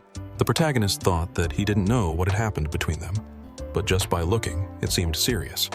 And he wondered if the reason Ayeon wanted to join the council was to surpass Yoon or something similar. Our heroine said that since there was nothing else to do, she was going to leave. And when the MC tried to say something, she cut him off, saying that he was in an even worse situation. For the first time during this encounter, Yoon finally spoke, asking if her sister had gotten hurt. Ayeon looked a bit surprised, and as she walked away, she said it was too late for her sister to pretend to care about that now. Trying to lighten the mood, Jonghyun thanked his friend for coming and asked if the protagonist and Yoon already knew each other. While the two stared at each other, he commented that their first impression of each other probably wasn't great. Thinking that he couldn't stay there any longer or he would just get in the way of their date, the guy started leaving, saying he had some things to take care of. The MC said that he wanted to talk to Yoon, so the two of them started leaving the room together. Seeing this, Jonghyun felt even more awkward about the bizarre situation. Elsewhere in the hospital corridor, Yoon asked what problem our hero had with her. The protagonist thought that he hadn't prepared for this conversation back when they first met, and he wondered if he should get straight to the point, but figured it would be better to try getting closer by saying he was a fan, only to realize that wouldn't work because they wouldn't become friends that way. The girl said she had heard that the MC participated in the subjugation during a practical exam, but when the protagonist tried to say that he didn't do anything and that Jonghyun handled everything, she interrupted, saying that his friend couldn't have done that alone. Putting some weight on her words, she told the MC that it was a panic-inducing situation, but a first-year student managed to handle it, and that the advice he gave earlier wasn't something an amateur would say. Our hero was about to come up with another excuse, but in the next moment, he simply said that she was being way too confident, and in a playful interaction, Yoon asked if he was seriously trying to revoke her right now. Junwoo replied that obviously he wasn't. He just wanted to know if they would get along, and trying to wrap up the conversation, she asked if he was planning to join the council or something like that. She said that at the moment he was probably just trying to make connections, but he didn't need to since his skills were already impressive. The protagonist said he had no intention of joining the student council, but once again, she cut him off, saying she had one last thing to say. Now, dropping the playful tone, she told him that no matter what he did to get into the council, the only thing he should never do was involve her sister in it. The protagonist commented that the two sisters were really alike. Hearing that, Yoon looked confused. Continuing, he said that the only one who wanted to join the council was Ayeon, because he didn't care about it at all, and that he was only trying to get closer to her because he had things to settle with Seokdu. For some unknown reason, completely out of nowhere, she elbowed the protagonist in the neck and slammed him against the wall. She shouted, asking if her sister had asked him for anything. When our hero tried to say something, she demanded that he answer. She asked again whether Ayeon had asked for help to get into the council, or if she had asked for help with revenge. Our hero was already getting pissed off and prepared to fight back, but in reality, it wasn't anything that serious. He simply tried to push her away, surprising the girl. Right after that, she quickly regained her composure, and she tried to land a kick on the protagonist, but this time, he struggled to defend against her attack. Right after, he dodged another attack while thinking that she was really skilled with her strikes. The two stared at each other for a moment before attacking again. He thought that this encounter was completely different from the last time since this level was advanced even for dungeon management teams. But before he could finish his thoughts, our heroine was already going in for another attack. While dodging, he thought that he had really underestimated Yoon since she was incredibly fast. He wondered why she had performed such a mediocre subjugation in the middle of the street when her skills were clearly above average. In the next moment, when she attacked again, Our hero dodged once more and was preparing to counterattack, but actually that wasn't it at all. He just grabbed a bandage that was on his arm and, out of nowhere, threw it at her face. But it worked since our heroine was caught off guard, giving our hero enough time to grab her by the neck. As he pinned her against the wall, she asked if Junu's last move wasn't against the rules. The protagonist questioned whether there were even rules at the school they attended, and the girl said that for a special student, he had adapted really fast. Guys, I don't know if it's just me, but did anyone else notice that this girl has the face of a dude? The protagonist said that she was better than he had expected and asked what had happened during the last subjugation. She said that the field was very different from what he imagined. It wasn't about how a subjugation was done, but rather about how much he could entertain the crowd. It seemed that this answer didn't make our hero very happy since he looked visibly irritated. She asked what he wanted to talk to her about, and the protagonist said it wasn't anything important. He just needed to speak with Yoon's grandfather. He only wanted her to retrieve some weapons from headquarters, and upon hearing this, the girl looked confused. She said it was impossible for her to take weapons from that place. Junu said he had heard that they were just for display, and that since Seok-do was the director of the support house, he could get some of them. Yoon said that convincing her grandfather was impossible, no matter what the request was. Just as the MC was about to ask something else, a woman appeared, calling out to our hero. Still holding on to the girl's shoulder, the nurse told the protagonist that he couldn't be fighting there. In the next moment, our heroine slapped the protagonist's hand away, and, after fighting him, she simply walked off. Our hero said that he was looking forward to seeing her again, but the girl said she never wanted to see him in front of her again. Acting like a true protagonist, he said that would be difficult since she was Seok-do's granddaughter. A few minutes later, the protagonist returned to his room. Jong-yeon asked how the conversation with Yoon had gone, and the MC said it hadn't gone well. The boy said he had already expected that. The protagonist asked if her relationship with her grandfather wasn't good, and seeing this, Jong-yeon looked a bit surprised. He said that it wasn't bad, but it wasn't good either. It was more like a relationship between co-workers. After hearing that, the protagonist was surprised and asked if they really didn't have a family-like relationship. The boy confirmed that was exactly the case. Jong-yeon asked what the MC had talked about with her, and our hero said that he had asked Yoon to retrieve something, but she had said it wasn't possible. The boy said that made sense since his friend had never asked her grandfather for anything before. Just looking at him was already scary. The MC asked what Jong-yeon meant by that. He responded that it wasn't something he could say in that place, and, laughing, he said it was the protagonist's fault, since making that kind of request didn't make any sense. Junu asked if he should just give her money. And at that moment, Jong-yeon laughed even more, saying that there was only one thing that would catch her interest. Our hero asked what it was. The boy said that for the protagonist to get a favor from Yoon, he would have to make Ah-yeon give up on joining the council. He said he didn't know the reason for that, but he was sure that his friend didn't like the fact that her sister was attending the academy. Our MC thought that made sense, since during his fight with her, the girl had mentioned something about it. Jong-yeon said that if our hero tried to convince Ah-yeon to give up, they might be able to get what they wanted, but Junu told him to stay quiet. The reason for that was because someone was passing by where they were. A few hours later, in another place, our heroine was sitting on a bench in a plaza. The person who had passed by the room earlier was her, as she was now recalling what she had overheard in the conversation between the protagonist and Jong-yeon. She thought about how she had done everything to become a member of the council just to get her revenge on Seok-do, and with her current abilities, she wouldn't be able to join the council. Maybe she wouldn't even be able to graduate from the academy. That was why she needed the MC's help, since he was a first-year student who was far stronger than he should be. If she had his support, she would be able to graduate. She told herself that now she had no chance of getting help from our hero, but she convinced herself that it didn't matter. After all, things had always been this way, and this time she would just have to handle everything on her own again. But suddenly, someone arrived at the place where she was sitting. That person was the protagonist, who immediately asked why she had acted so pathetically.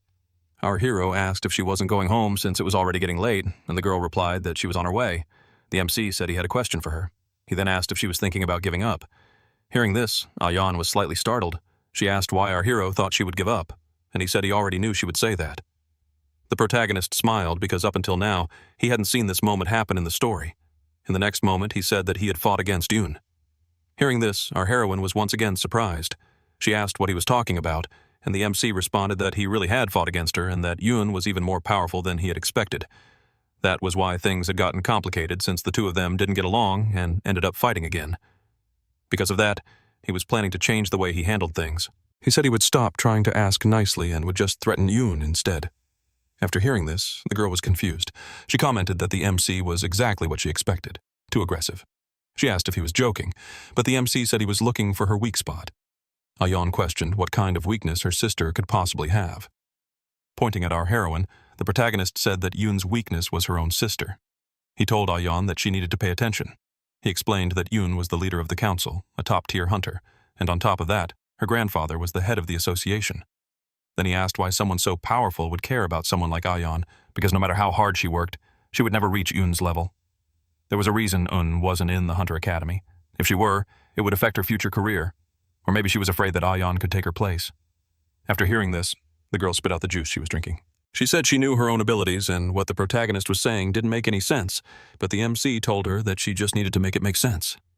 Hearing this, our heroine was confused about what exactly the protagonist meant. Our hero then said that he would help her. That way, she would be able to face Yoon and eventually find her weakness. After hearing this, the future wife of our guy was even more shocked by what she had just heard. He asked if she wasn't confident. After hearing that, the girl pulled herself together while thinking about something that we don't know just yet. In the next moment, she shouted that she would make it happen and surpass her sister. Our hero thought that this was how things should have been from the start. He stood up from the bench and said that was enough for now. The conversation was over, saying that they didn't have much time and starting tomorrow, they would begin training since the goal was for her to become a candidate for the council before the second semester. Just as she was about to ask something, he told her that was exactly it, because the Parents' Association or anything else like it had to be eliminated. As he walked away, he asked if she understood.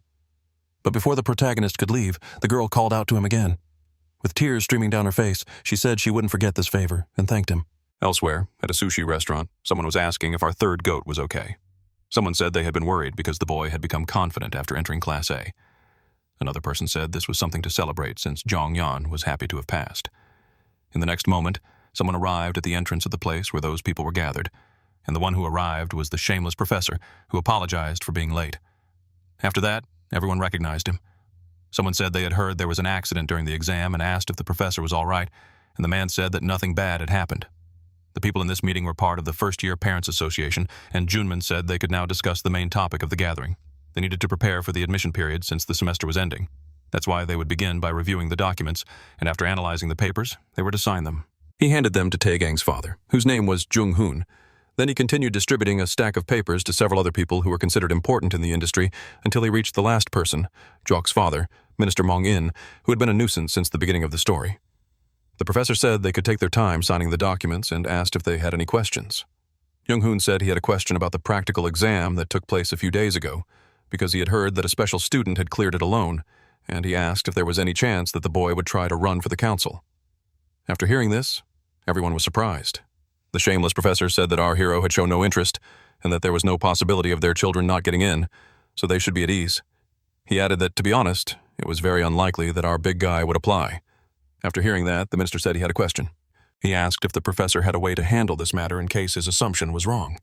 Junman said that was obvious, and that they shouldn't worry because he would do everything to make their plan work. And with a smile, he said he would ensure that each of their children got into the student council. The next day, at the Hunter Academy, the protagonist was entering his classroom, and in the next moment, someone shouted that he had finally arrived.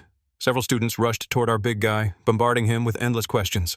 Our hero was completely overwhelmed since they wouldn't stop asking how he had managed to subjugate the dungeon. The protagonist wondered how he had ended up in this situation. The reason for this was a poster on the wall announcing that he had ranked first in the test. He thought that was insane. The students kept asking him countless questions and didn't stop even after several minutes. Our big guy activated his aura and told everyone to get out of his way since he didn't know any of them. At that moment, the extras realized that they were no longer dealing with the old Junu.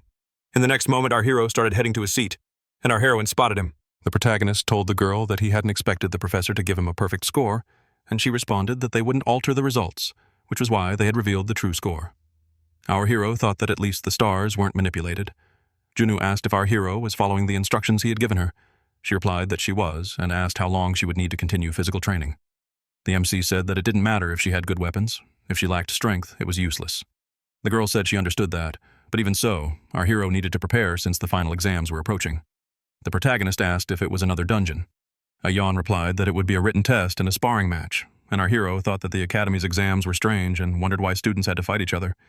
But he said that was actually better since the girl only needed to beat one person. She asked who that would be. The protagonist said it was obvious. She only needed to defeat Juok because he was undoubtedly a candidate for the council since his father was the minister, and after the trouble he had caused with the boy, the professor had tried to fail him, and this kind of chaos wouldn't be possible without the Parents' Association. Then he said that they were told the council members were selected based on their exam results, and there was a chance he wouldn't make it to the first round. As long as she could defeat the boy, she could pass the first phase without any problems. After hearing that, the girl started thinking once again. The protagonist asked if she wasn't confident. She then said she would try, and the MC asked if she was just going to try. The girl corrected herself and said she would make it happen. The protagonist said that was great because starting the next day, they would train martial arts, and if she had time, she could invite her friends. In the next moment, the girl had a different expression and said that she didn't have any friends. After hearing that, the protagonist looked at her with a pitying expression. Our girl asked why he was looking at her like that when he also had no friends. The MC asked why she thought that. He said that Woik was a friend and then tried to remember other names, but he couldn't come up with even one more. Suddenly, he recalled someone saying something to him, but he couldn't remember exactly what it was. After that memory surfaced, the protagonist went silent. Ayan asked what was wrong and if there was a problem. With an indifferent expression, Junu said it was nothing. He was just distracted. At the hospital where our hero had been earlier, Jongyan was thinking about how boring it was there, but having his classmates around hadn't been so bad. He thought about watching something on YouTube. The boy reached for his phone, but then he noticed that his arm was missing, and after realizing that, a sad expression appeared on his face. In the next moment, someone entered the room calling our goat son, and as soon as that person arrived, the boy's mood lifted. He then asked if his father hadn't gone to work. The man said he had talked to the team leader and was given time off. He asked if his son was feeling better, and the boy said he wasn't in pain. The man said that his father had also lost an arm during a subjugation, but never gave up on his dream, and because of that, he became an even stronger hunter. As long as his son kept training, his left arm would find a way to improve every day. Pulling something out of his shirt, the man said he had discovered something. He claimed he could prove that the Parents Association was involved in the accident that happened 2 years ago. Jongyan asked if his father was still thinking about that. The boy's father asked if the test had been planned, but then suddenly changed the subject. Hearing that, Jongyan went silent. And just as the man was about to continue speaking, the boy shouted at his father, telling him that he should stop thinking about it because he had been fired for investigating it, and because of that, they had lost everything they had. He questioned what his father was still trying to do after all this time. Guys, for the first time, I think our boy Jongyan might have crossed the line a bit. His father couldn't even say anything back. The boy said that his father should accept that no matter how much he investigated, he would never take down the Parents Association, and that he would also never be able to hunt again. When the man tried to say something else, Jongyan cut him off, saying he didn't want to hear any more stories about his grandfather because no one believed in something that happened 40 years ago. And guys, could our boy actually be Jongyan's grandfather? I don't think so, but maybe.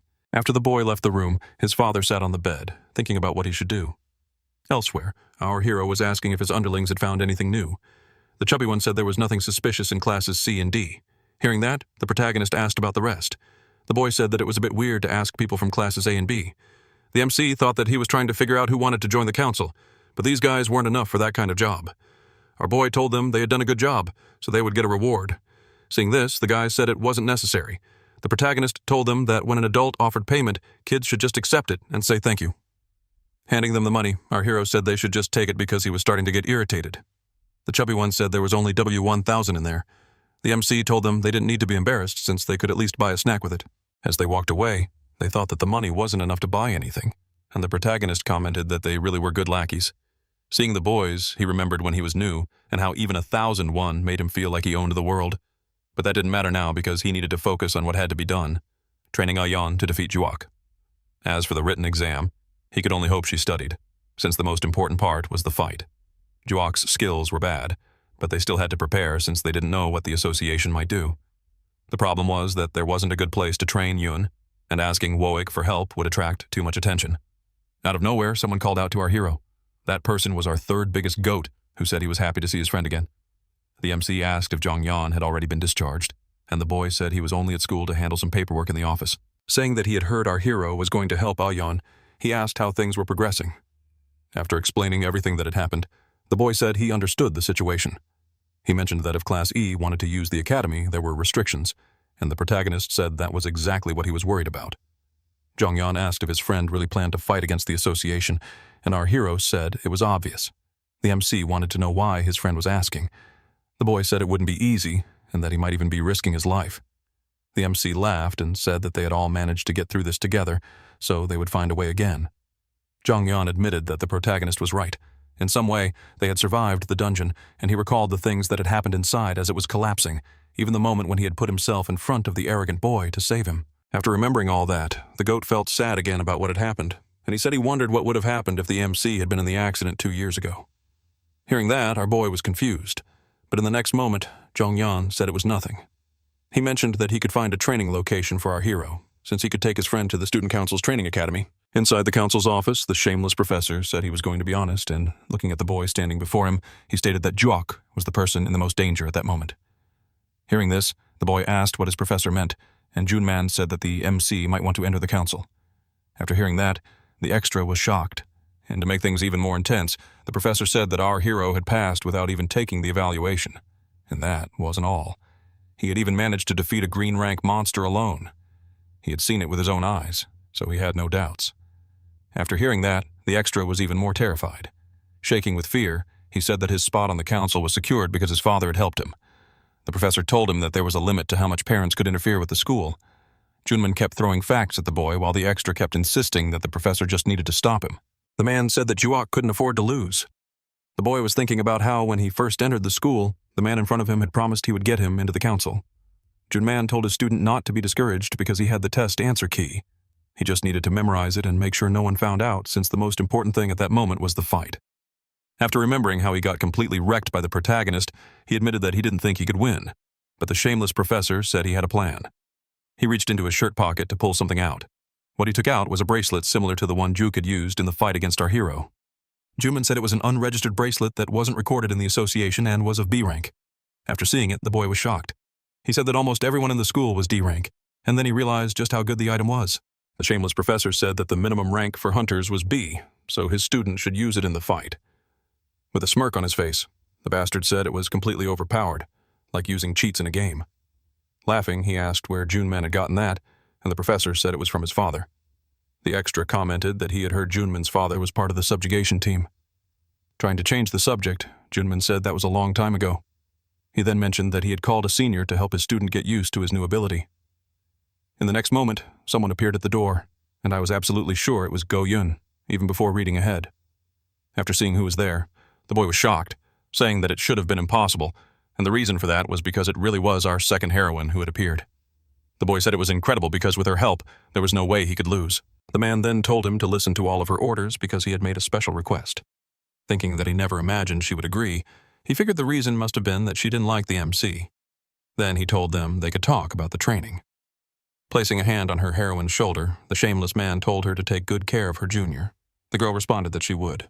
Somewhere else inside the school's academy, our hero was giving Ayan fighting advice while sparring with her. But our heroine was getting completely dominated by the protagonist, unable to fight back. She then called for a break, saying she couldn't keep up with him anymore. The girl pointed out that they were just practicing and asked if he wasn't going too hard on her. Our hero said they needed to train properly.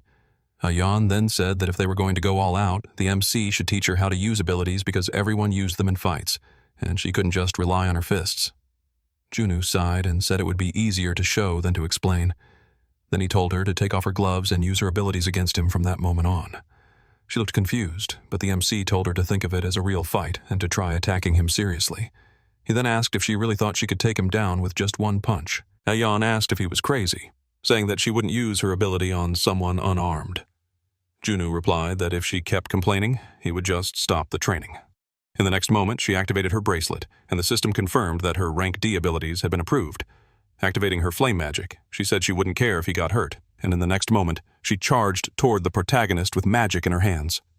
She then fired her fire ability at our hero, but he dodged it effortlessly. In the very next instant, he was already standing right in front of her. The protagonist grabbed the girl's arms, and then he delivered a punch to her body, sending her flying. After that, she crashed into the ropes of the ring. The protagonist told her to get up and try attacking him again. In the next moment, our heroine activated her flame abilities once more, but this time, she activated her second ranking skill. Right after, she started running toward our hero again. She attempted to land a hit on the protagonist while he noticed that she had switched to close combat. As he dodged, he thought to himself that it was a good attempt, but our hero decided to stop dodging and instead landed a punch straight into her stomach.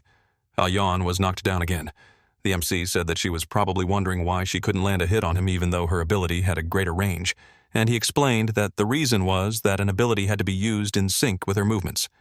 But when she used her ability, she was only thinking about how to use the next one. Ayan looked confused and asked if that wasn't normal. The protagonist said no because that would create a gap between her skills. Instead of thinking about how to use an ability, she needed to focus on how to attack. The girl said she didn't understand what he was trying to tell her. With a smile, the protagonist said that if that was the case, she would just have to learn the hard way. As he tried to land a punch on her, The MC continued giving tips on how to defend and counterattack her opponents. He explained that the moment she found an opening, she could use the full force of her ability. While thinking to himself, he admitted that he had expected the girl to give up quickly, but she had courage. He wondered how long she would be able to hold out. In the next moment, our heroine seemed to have an epiphany as she suddenly realized something, and for the first time, the girl dodged one of her hero's attacks. She was already preparing to counterattack as she lifted her leg, and that's exactly what she did. She landed a powerful kick to our hero's stomach. After that, even the protagonist staggered to the side and almost fell to the ground. Our heroine activated a third-rank skill and charged toward our hero once again, but for some reason the protagonist jumped, and the two stood face to face, staring into each other's eyes. After seeing that, our heroine became confused and got distracted. At that moment, our hero landed a strike on her chin. The girl became dizzy from the hit she received, and in the next moment she was taken down. The MC said that in a fight one should always look for openings in their opponent, and if it was just about skills or weapons, she wouldn't be able to exploit those openings with a one-sided approach. He asked if she now understood why basic techniques were important, but he thought that she really wanted to take him out as she had thrown an elbow strike purely out of reflex without even realizing it. Our heroine said that she was still curious about who the protagonist really was. He asked why she was suddenly bringing that up, and she said it didn't make any sense since they were the same age. Looking at the protagonist, she was about to say something but stopped midway. After that, even our big guy got a little scared, thinking she might have figured out he was a reincarnator. She questioned whether her future husband was actually a secret agent trained since childhood, and the MC told her to stop talking nonsense. The goat entered the academy and said he didn't expect to see them there so early. The protagonist and our heroine greeted Zhongyan, and he asked if they were doing well since it had been a while since they last used the academy. The girl said she was fine and that it was enough. He said that he always fought his father in the ring, even though he lost most of the time. Our hero asked what he planned to do from now on, and Zhongyan asked why the MC was bringing that up out of nowhere. He said that even if he left the council, he still had to graduate and had been thinking a lot about that in recent days. His whole life, he had thought about becoming a hunter, but that was out of the question now since he had lost an important part of himself. After hearing that, the protagonist fell silent, feeling guilty since he had also been in the dungeon. In the next moment, he said that actually, it wasn't impossible. Zhongyan asked what he meant, and our hero said that it wasn't impossible for his friend to become a hunter. He could still do it even without an arm. The boy said he knew the MC was trying to cheer him up, but he shouldn't say things like that so lightly. The protagonist said he wasn't saying it lightly. He was speaking from experience. He had heard of a hunter who lost his right arm during a subjugation, but the hunter didn't give up. He kept training and eventually became even stronger than he was before losing his arm. He always used to say one thing. Before the MC could finish, Zhongyan said, "As long as someone is alive, they can still make things work." The protagonist said that was exactly right. When the boy was about to ask the man's name, the protagonist said his name was Chung-hoon, and that he had passed away a long time ago, which was why his friend didn't know him. But after saying that, the goat said that Chung-hoon was his grandfather, and even our big guy was surprised by the coincidence. A few hours later, at the academy's training grounds, an explosion happened outside. The reason for it was that Juok was training with his new bracelet, and the bastard said that the protagonist should just wait and see what was going to happen to him. Someone said they knew he was excited about his new toy, but he needed to calm down. That person was our second heroine, who said that the fight was only the second test, and she knew that Juok didn't like the MC, but he should be careful not to use too much force, or he would be disqualified. He also couldn't use a technique that hadn't been revealed to us yet. The boy said he wouldn't need to use that against our hero because he wasn't strong enough. The shameless professor was thinking that the boy was really good at using his skills, and asking for a heroine's help had been the best decision he could have made. With a smirk, he thought that this was how the MC's reign would come to an end. But at that moment, he remembered that Woik had said the only person he was afraid of was Jun-woo from 40 years ago. However, Junman kept walking without concern, and he said that was just the phrase of an old fool who still hadn't gotten over the glory of the past. A few years ago, at the headquarters of the Subjugation Exam Management Unit, our hero asked if Chung-hoon was there. After hearing that, someone looked surprised.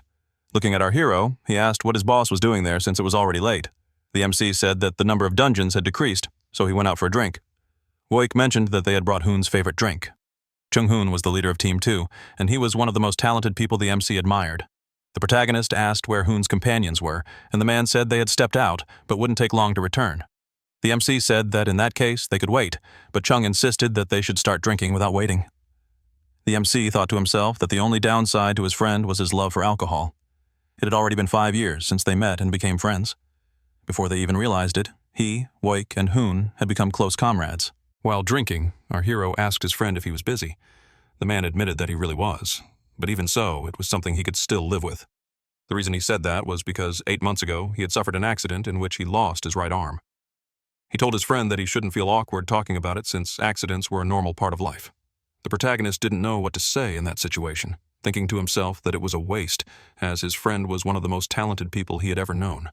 Chung asked the MC if there was a technique he could learn using only his left arm and wondered if his friend could teach him. After hearing that, Junwoo asked if something like that would really be enough, but the man replied that it was too soon to give up because as long as he was alive, he could make anything work as long as he didn't quit. From that moment on, Hoon's body began to recover, and his real training started. Using a sword with his left hand was more difficult since he had always relied on his right arm, but in the end, he managed to master it, proving everyone wrong, and his swordsmanship became even stronger than it had been before losing his arm. That proved that Chung was truly a perfect swordsman.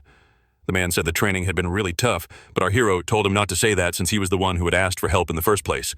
But at that moment, the protagonist was caught off guard, and he asked if his friend was really still using that.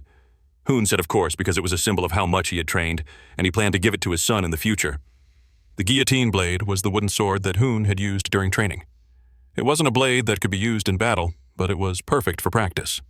Woik pointed out that his son didn't seem interested in becoming a hunter and asked why Hoon would pass that sword down to him. Hoon said that if that were the case, he would just give it to his grandson instead. The protagonist said that his friend needed to live a long time if he wanted to see his grandson. Woik asked if it wasn't dangerous to say things like that.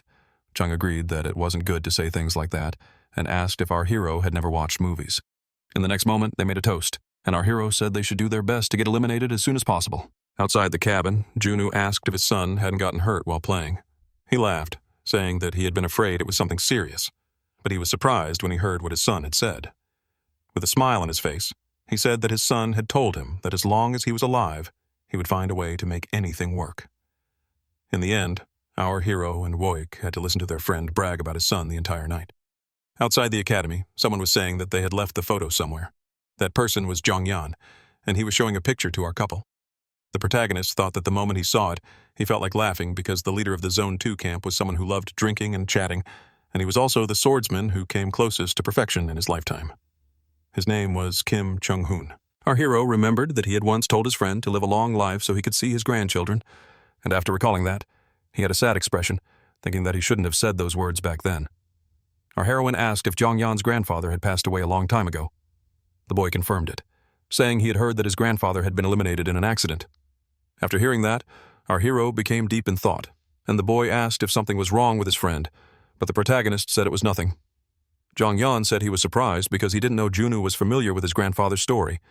Continuing, he said that to be honest, it was hard to believe that someone could become the strongest swordsman after losing their right arm. The MC said he was certain it was possible, and the boy said that if his friend talked to his father, they would get along well. The protagonist thought that he had no idea how his son was doing, so the MC asked if his friend's father was all right. He said that he was fine and told our hero that he had tried to convince his father to drop a case he was obsessed with, but despite that, he kept pursuing it. Our hero was confused and asked his friend what case he was talking about. The boy said that it had nothing to do with Junwoo, but mentioned that a few days ago, the MC had asked if anyone had been eliminated during the student council election process, and the boy confirmed that people had indeed been eliminated. After hearing that, our hero was shocked. It was similar to the accident that had happened just days before the exam when the test was changed, and 2 people were crushed by rocks. The MC asked if his son was investigating that case, and the boy said that was exactly it, which was why he had been fired. It was as if a police officer had tried to take control of the entire Parents Association, so the outcome was inevitable. Our heroine was startled after hearing this. After that, he became a member of the council, and because of that, he wasn't treated well. Yoon was the only one who accepted him. The MC asked if the candidate nominated by the association had also been involved in the accident, and Jongyan said no, since there were only 4 members in the association, and the nominees didn't take the exam with them.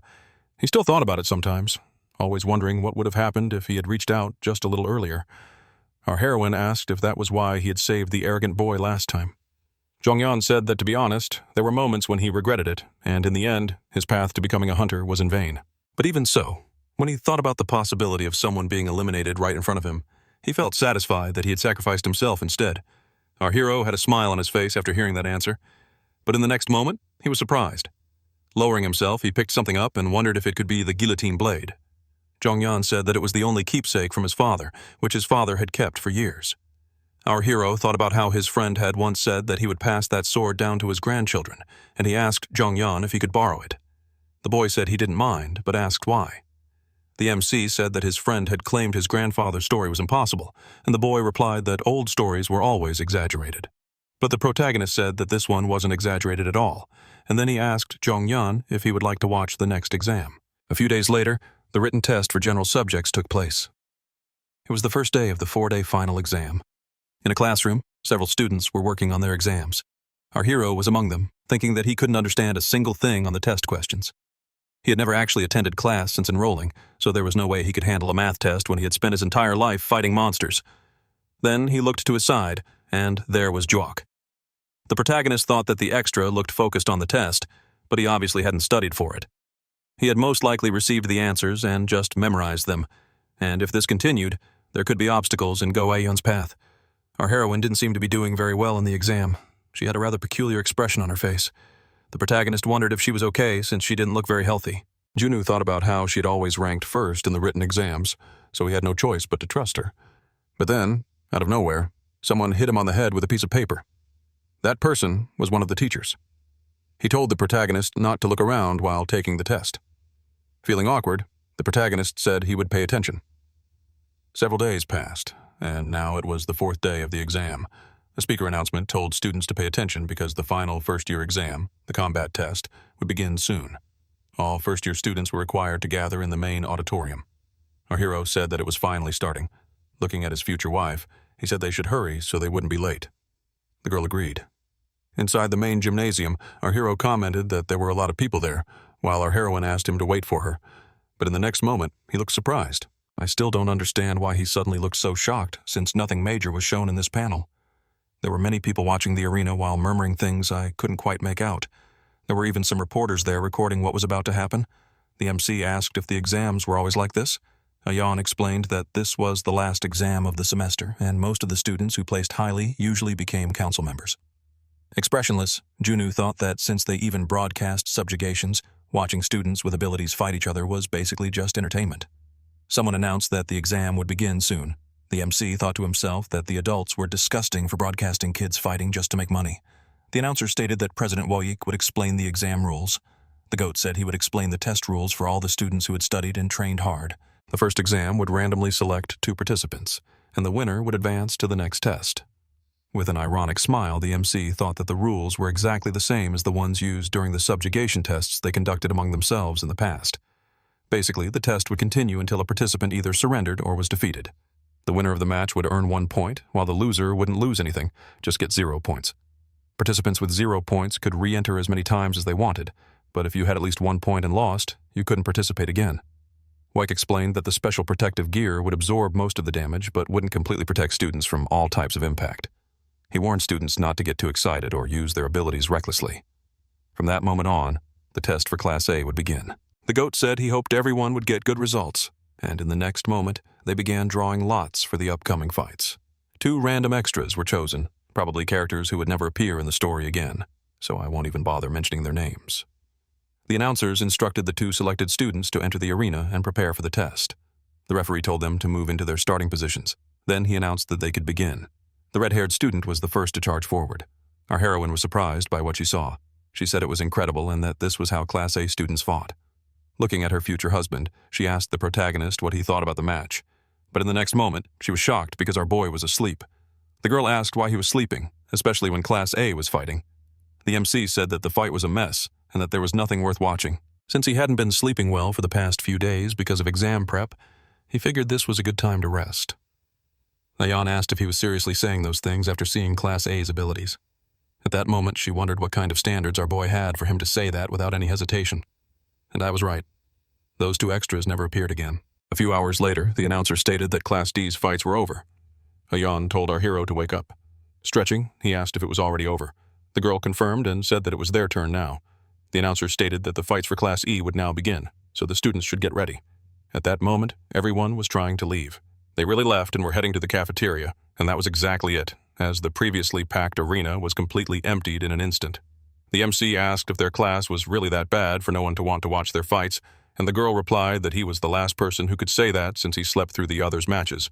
However, in the next moment, the girl was surprised by something, and the reason for that was because Jong-yeon was observing the upcoming rounds. The boy greeted our hero, and the protagonist returned the gesture. The announcer stated that they were now going to introduce the first participant from Class E, and our hero thought that he should preserve his energy, and that choosing someone of average skill would be more practical. The first participants from the protagonist's class were our heroine against a background character named Jae-hee. After seeing that, Junwoo said that this wasn't good since nothing was going as they had planned, but the girl said she would take care of it. Our heroine told herself that she should remember what she practiced and just follow what she had learned. Our hero said that he wanted 10 consecutive victories and nothing less than that, and after hearing this, Ayan was confused. The protagonist explained that their class had 20 people, so she should try to win exactly 10 consecutive matches. With a smile, our heroine thought that she would do just that. The referee stated that both participants should take their positions. In the next moment, the man said that the match could begin, and the system announced that she could use rank D abilities. Out of nowhere, our heroine landed a punch on the girl's face. Because of that, she was knocked to the ground, and the announcer stated that Jae-hee had fallen. After this, all the background characters were shocked. In the next moment, the referee declared that our heroine had won the first round, and even Jong-yeon was surprised. The background characters started murmuring among themselves while the protagonist watched the arena with a proud look. However, for some reason, he wondered if that wasn't too much. The boys were wondering if Ayan had really managed to knock someone out without using an ability. Then, in round 2, she also defeated another person. In round 3, it was no different, as she took down another background character without any trouble. The announcer stated that our heroine was moving on to the 4th round with 3 consecutive victories, and several background characters were questioning whether she was really from the trash class. Jong-yeon commented that it was truly impressive for her to become that strong in just a month, and looking at someone, he said that she probably had the same talent as her companion. That person was Go-yoon, who was observing our heroine. Continuing, he said that this was a test no one really cared about since it was for first years in Class E. Then he asked if she was there because Ayan was fighting, or was it because of Juok? She asked what that had to do with anything, and questioned if her friend wasn't helping Junwoo and Ayan. Jong-yeon replied that he couldn't help anyone alone, and one of his juniors had said they would show him something interesting, which was why he came. After hearing this, Yoon was confused, since she knew nothing about it. The announcer stated that whoever wanted to participate in the next round should step forward. However, none of the background characters wanted to enter the arena. Then the announcer said that if there were no more challengers from Class E, the fights would end. In the next moment, someone raised their hand. That person was Juok, and the man told the student to step into the arena and prepare for the match. After seeing this, our hero was surprised, thinking that if he wasn't afraid after witnessing Ayan's abilities, he might be hiding something. A few minutes later, the referee stated that both participants should take their positions. Our heroine thought that she was finally going to fight Juok and that his ability was long range. When the referee announced that they could start fighting, Ayan charged forward at the same moment, and the background character thought that she was really going all out. But even so, he smiled and didn't seem worried. Right after that, an explosion happened inside the arena. Upon seeing this, all the students were shocked, not knowing what had just happened. Even our hero was surprised as he recognized that ability. Jong-yeon looked at Yoon and asked what exactly she had taught Juok for him to be able to do that. The background character, feeling proud, asked if she had managed to withstand it because of her protective gear, but said that it didn't matter because her endurance was low. Our heroine thought that this wasn't the bracelet he used to wear and asked where he got that ability. Juok said that many people were helping him because of his parents, and that's how he obtained that item. Our heroine asked if he really thought that was something to be proud of, and he said yes, since it was something she could never have. After hearing that, Ayan got irritated. He asked if she was upset because he mentioned that she didn't have parents, and she told herself that she shouldn't get angry and fall for his tricks. Then she remembered that our hero had said the first battle was understanding your opponent, and thought that she first needed to figure out his ability. She wondered what category the extra's skill belonged to, and concluded that its rank must be much higher than hers. Activating her magic ability, she told herself that there was only one way to find out, and as she shot fire in Juok's direction, she said that she had no choice but to keep fighting. The bastard just laughed and asked if she really thought using D-rank abilities would make any difference. Our heroine thought that magic category abilities had similar casting speeds, so she should go for long-range attacks. But in the next moment, she was surprised as Juok fired an explosion at her. However, our heroine managed to defend herself and was only thrown back a few meters. She wondered what that was because even assuming he controlled the ability, its firing speed was too fast, and she questioned whether it really belonged to the magic category. Then he asked if she understood and said that the ability he was using was on a completely different level than those used by people like her. Our heroine thought that if it were from the magic category, it would be impossible to use abilities consecutively without a cooldown, and wondered if the style he was using was combat enhancement, since the only ability she knew that fit this profile was beetle bombardment. She shouted those words while charging at him. The extra also started advancing, saying that she had really figured it out, but it didn't make any difference. In the next moment, he landed a hit, but our heroine managed to defend herself. Right after that, she landed a punch on Juok's face. The bastard cursed at her, but she simply said that obviously it made a difference for her to know what ability he was using because his skill caused an explosion when his fist hit the air, so all she had to do was stop him from landing his punch. The protagonist thought that she was doing quite well. If she had mistaken it for a fire-based magic category skill, she wouldn't have been able to get close since it's difficult to stop an opponent from casting their ability. The standard approach is usually to look for gaps in their defense, but if the skill was an enhancement type, she would have to change her strategy. Since there was no delay between ability activations, using magic category strategies would lead to failure, and the weakness was in the action itself. His skill required large movements to activate, specifically the air attack, and if that action was nullified, the opponent would gain the upper hand. But the answer our heroine arrived at wasn't a perfect one, so she needed to be careful. In the next moment, the extra tried to land an attack on her. However, she once again defended herself with ease. He attempted to strike again, but the girl managed to block it once more, and in the following moment, she landed a blow to his head. As she countered the boy's attacks, she thought that she could do this and that she would take Joke down. Right after that, she grabbed both of his arms. The system announced that the user was activating the second form of the flame abilities. Immediately after, our heroine prepared to land a kick on the extra, and at that moment, Jock thought that he had to defend himself from it. Then an explosion erupted within the arena. Our heroine was thrown back by the extra's attack and was sent flying several meters away. Jock was irritated and said that she was acting proud just because she had learned a little martial arts, and asked if she really thought she could block him with just her arms. As he walked toward Aoyun, she thought that she had no idea he could cause an explosion using just his knee. Standing in front of our heroine, the extra said that she should know her place, and the system announced that the user was activating an enhancement category ability. As the bastard declared that she should be eliminated, in the next moment, he moved to attack her, but someone placed their hands in front of him. That person was the protagonist, who said that was enough, and that he would eliminate her if he continued. The narrator stated that Aoyun was eliminated, and that the next participant would be the MC. That bastard commented that our hero had finally decided to show up. However, the protagonist didn't care about that, and asked if our heroine was okay.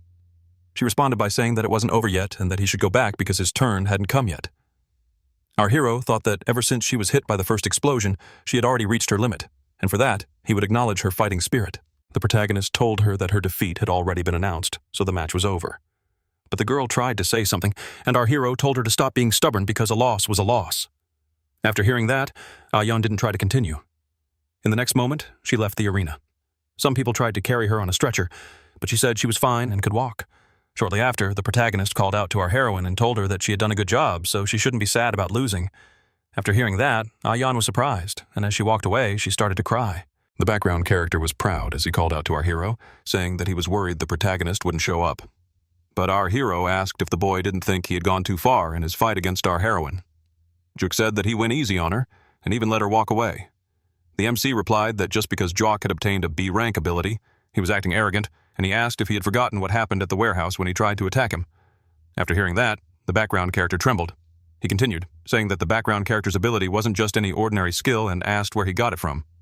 The boy asked why that mattered to the MC. Our hero said that he didn't need to ask who gave it to him because he could already imagine who that person was. He remembered someone saying that what happened was an accident and that he was also one of the victims. Thinking that the man from the past was very similar to Junman, he wondered if the professor was that man's son. However, in the next moment, the narrator stated that the second round could begin, and the MC thought that he would just do what needed to be done, telling himself that Zhongyan should pay attention because he wouldn't be giving demonstrations all the time. Zhongyan was watching the arena while wondering if his friend was really planning to use only his hand. The background character started laughing and said there was a limit to how much the MC could underestimate people, asking if he really planned to fight using only one hand. As his aura flared up, Juok declared that he was going to beat up our hero. In the next moment, he began activating an ability, and he activated one of his skills to fight against the protagonist. Right after that, he started throwing multiple punches in our hero's direction. This caused several explosions throughout the arena. Even the students far away in the stands were affected by the attacks. The entire arena was in flames as the boy continued his relentless assault, and the guy just wouldn't stop. He was still attacking our hero even after about 7 panels. Zhongyan commented that this was supposed to be the first fight of the year, yet it had already reached this level. Finally, the background character stopped attacking, and laughing, he asked if our hero really thought that just being a little athletic made him someone more special than the others. But that didn't matter since everything was about abilities, and no matter how much he tried to show off, he wouldn't be a match for him. However, our hero said that kids these days really had no hope, and after hearing that, Jock became scared. Behind the smoke, the protagonist said that young people really thought that making reckless attacks would solve anything. Holding a wooden sword in his hand, he asked why the background character closed his eyes and used his ability carelessly. Juak said that didn't make any sense and asked if the protagonist was really saying that he hadn't been hit even once. The MC said that the boy really was an idiot since the explosion from his skill only reached 1 meter while the arena was much larger, and because of that, he hadn't needed to dodge a single attack. Charging toward the background character, the MC said that he was going to teach him how to fight, and after seeing that, the boy was left confused, thinking that this was perfect for him. In the next moment, he attempted to land a punch on the protagonist, but for some reason, he became scared after doing so, and the reason for that was that our hero had managed to hit the extra with just that wooden sword. Juak was wondering what had happened to his ability since it hadn't activated, but at that moment, he trembled once again because the protagonist was looking at him expressionlessly, using only one of his hands. The boy wondered why smoke was coming out of the protagonist's sword. With a frightened expression, he asked if our hero had managed to deflect the explosion with a wooden blade. Junu said that if Juak didn't believe it, he could try attacking again, and that's when the guy lost it. Thinking about finishing off our hero and making him kneel before him, he started throwing a series of random attacks at the protagonist again. But in the next moment, a pained expression appeared on his face, and obviously the reason for that was that the protagonist had landed another hit on him. Go. Ewan was also surprised and wondered if our hero had really managed to block the explosions with a wooden sword, since it wasn't even a bullet from a gun. It should have been impossible for him to stop an explosion. In the same second, Zhongyan explained that the wooden sword he had lent to the MC had the ability to cut through mana. She asked if he was saying that the MC neutralized the skill by cutting the mana before the explosion happened, and the boy replied that there was no other way to explain it. He asked if our second heroine had another theory about what he had done. She questioned whether our hero was cutting invisible mana with an accuracy of 0.01 seconds, right when the ability was activated. And if anyone said that was possible, there could only be two explanations. Either the person was a fraud, or they were hunters from 40 years ago, back when the legendary Jun Woo was still alive. The extra was kneeling in front of our hero, thinking that none of this made any sense, as he was losing to a special admission student who was holding a wooden sword, and he was using a B-rank ability with an unrestricted core, yet he still couldn't win. With a poorly drawn frame of mind, he thought that this couldn't be happening since a student council member's reputation and his hunting career were being destroyed. Starting to lose his mind, the guy thought that this should be impossible, and he wouldn't let something like this happen no matter what. He was going to defeat our hero at all costs. Standing up, he said that ever since our hero appeared, his life had been completely ruined. In the next moment, the system started warning that the user was activating a new ability, and right after that, he prepared to attack, saying that he was going to crush our hero no matter what. After saying that, the entire arena began to shake, and even stones started falling from the structure. The narrator said that the extra should stop as he wasn't authorized to use that power, and other people started calling the guards to stop him. Junu was wondering what kind of ability this was and said that if it continued, the entire auditorium would be destroyed. Yun was calling Juak crazy, but she was also partly responsible for this mess. The extra was losing it as a dark aura began to emerge from his body, but in reality, it was a red aura that was launched toward the MC, and the system announced that the ability's name was Nuclear Explosion. Our hero stood still as the attack came toward him. However, in the next moment, he got into a fighting stance and prepared to counterattack the extra's attack. It almost seemed like the attack really was similar to a nuclear explosion, as it took on a physical form, and right after that, the entire screen turned white, and an image of the protagonist being scorched appeared. Then another massive explosion occurred in the arena, and for some reason the extras were still sitting there after everything that had happened. But that's when they got screwed too, as sparks from the MC's counterattack flew in their direction. Then they panicked and started running since they had no reason to stay there. But the situation in the arena was really bad, and one person was still standing there, though it wasn't clear whether it was our hero or the extra. But in reality, it was the extra who was still standing, his face showing exhaustion. The guy was starting to laugh, and he really began to lose it. But our hero was still alive. However, now he was kneeling in front of Juak, and the boy asked how it felt to lose after acting so high and mighty. Getting closer to the MC, he said he wouldn't forgive our hero, but even so, he should consider himself lucky, because he didn't want to become someone who eliminated others. So he would be generous, and only leave the protagonist crippled. But before he could do anything, someone landed an attack on him. The background character wondered how this person had suddenly gotten behind him, and out of nowhere, the guy was flipped upside down. He fell face first onto the ground while trying to figure out when he had been hit. Our hero ordered him to get up with a different expression. The MC said he wouldn't repeat himself and told the boy to stand up. I think the protagonist is really angry now because he said that Juak had crossed the line. The background character still didn't understand what was happening and was trying to get up, but he was already trembling. He was even sweating in front of our hero, and when he tried to activate the nuclear explosion ability again, the protagonist hit him once more. Man! and the guy even did something so crazy that I won't even describe it because it might get demonetized. In the next moment, he collapsed on the ground again after being struck by our hero. As he tried to get up once more, he muttered to himself that he couldn't breathe. But at that moment, the protagonist told him to stand up again because he wasn't done yet. Now crying, the background character thought about how scared he was of being eliminated, and if he stood up again, he was sure the protagonist wouldn't spare him. Trying to back away from our hero, the background character was begging for forgiveness, pleading with the MC not to eliminate him.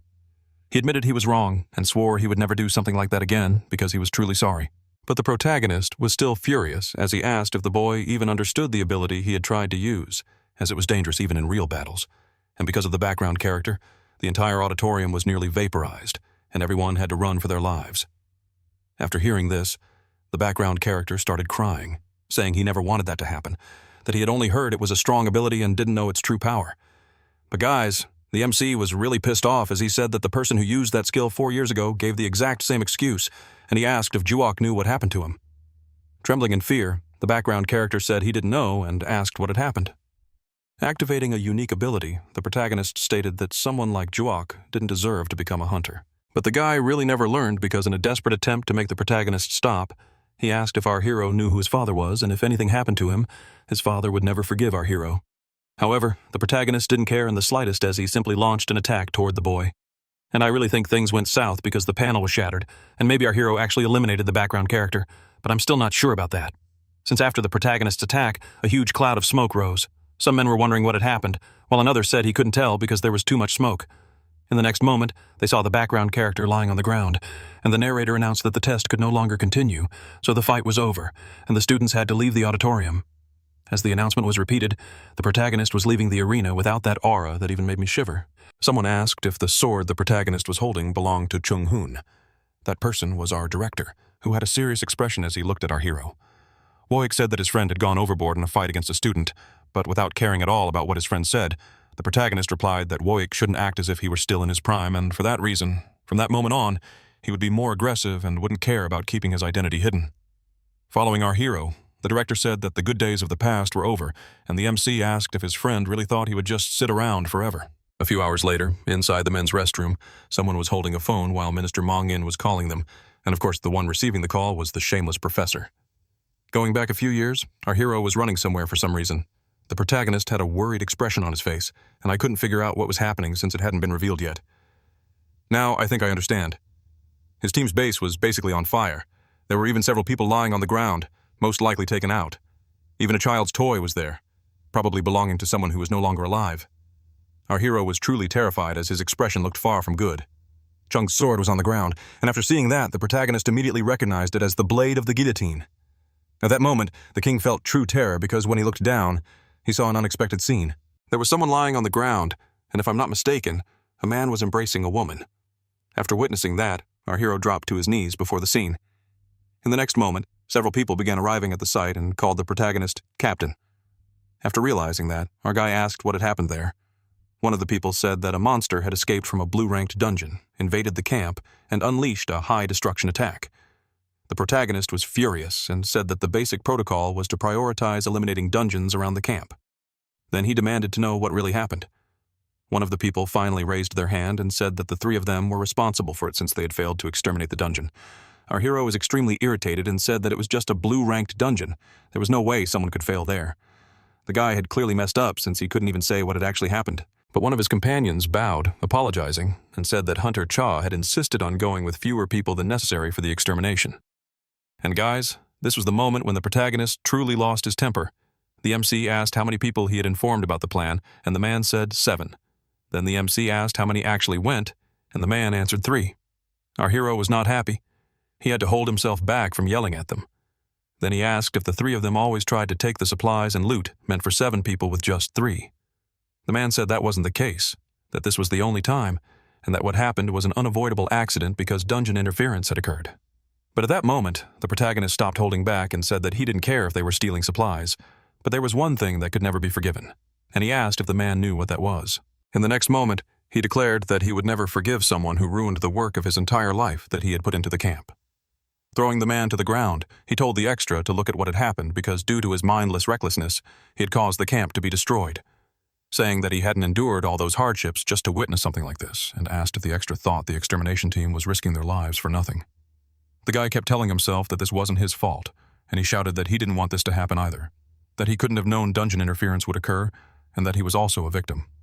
Then he begged the MC for another chance, saying he would return all the profits they had made and could even pay for the camp's reconstruction. But ignoring all of that, the protagonist activated an ability on the guillotine and declared that the man was officially expelled from the extermination team. Because of this, his residence at the camp and his status as a hunter were revoked. And guys, the MC looked absolutely different in this panel. He stated that from that moment on, Cha would never again dream of becoming a hunter. And what I expected to happen actually happened, but I won't say it. You already know. Returning to the present, the shameless professor was ignoring all of the minister's calls. He already had 6 missed calls. The guy was cursing Seok, thinking about how many times he had told the boy to control his strength and never use nuclear explosion. Now it was all over. It had been broadcast to the entire country, and they would probably start investigating everything and uncovering every detail. The worst part of all was that the bracelet wasn't registered, which was illegal, and maybe they would even find out about the incident from 2 years ago. Poorly designed, he told himself that all the blame would fall on him since the association had a lot of influence. The guy just punched the mirror, and that was it. He didn't even apologize to the mirror. Telling himself to stay calm, he needed to retrieve the bracelet, and as long as they didn't find out who gave it to the boy, nothing would happen to him. Anyway, the minister had his own position to protect, and Un also had no reason to speak. That's why he decided to think about it later, since the main priority at the moment was retrieving the bracelet. However, the next moment, someone asked if the man was looking for that and threw the item to the ground. That person was our hero, who remained expressionless. Junman asked what the MC was doing there and questioned if he didn't hear the announcement that students should return to the classroom. The MC asked why the man was getting angry. He said he thought Junman might be looking for the bracelet, so he brought it to his teacher. Since he had overheard some things during the exam, he had heard that they had put a restriction on dangerous abilities that exceeded a certain power level. But the ability that Seok was using was so powerful that even all the locks couldn't detect the skill, and it destroyed the entire arena. He asked if the man knew why no restriction was placed on such a dangerous ability. He said that the only possible explanation was that it was a core that hadn't been registered by the association. After hearing that, the shameless man trembled, saying that a teacher gave an unregistered core to a student, and if it was discovered that this caused problems, things would get difficult for him. Junman said the protagonist was just spouting nonsense and asked if the boy had any proof that he had given the ability to Seok. The MC said that before, the man was blinded by greed and interfered with the number of hunters sent home, which caused the annihilation of the 2nd District's field.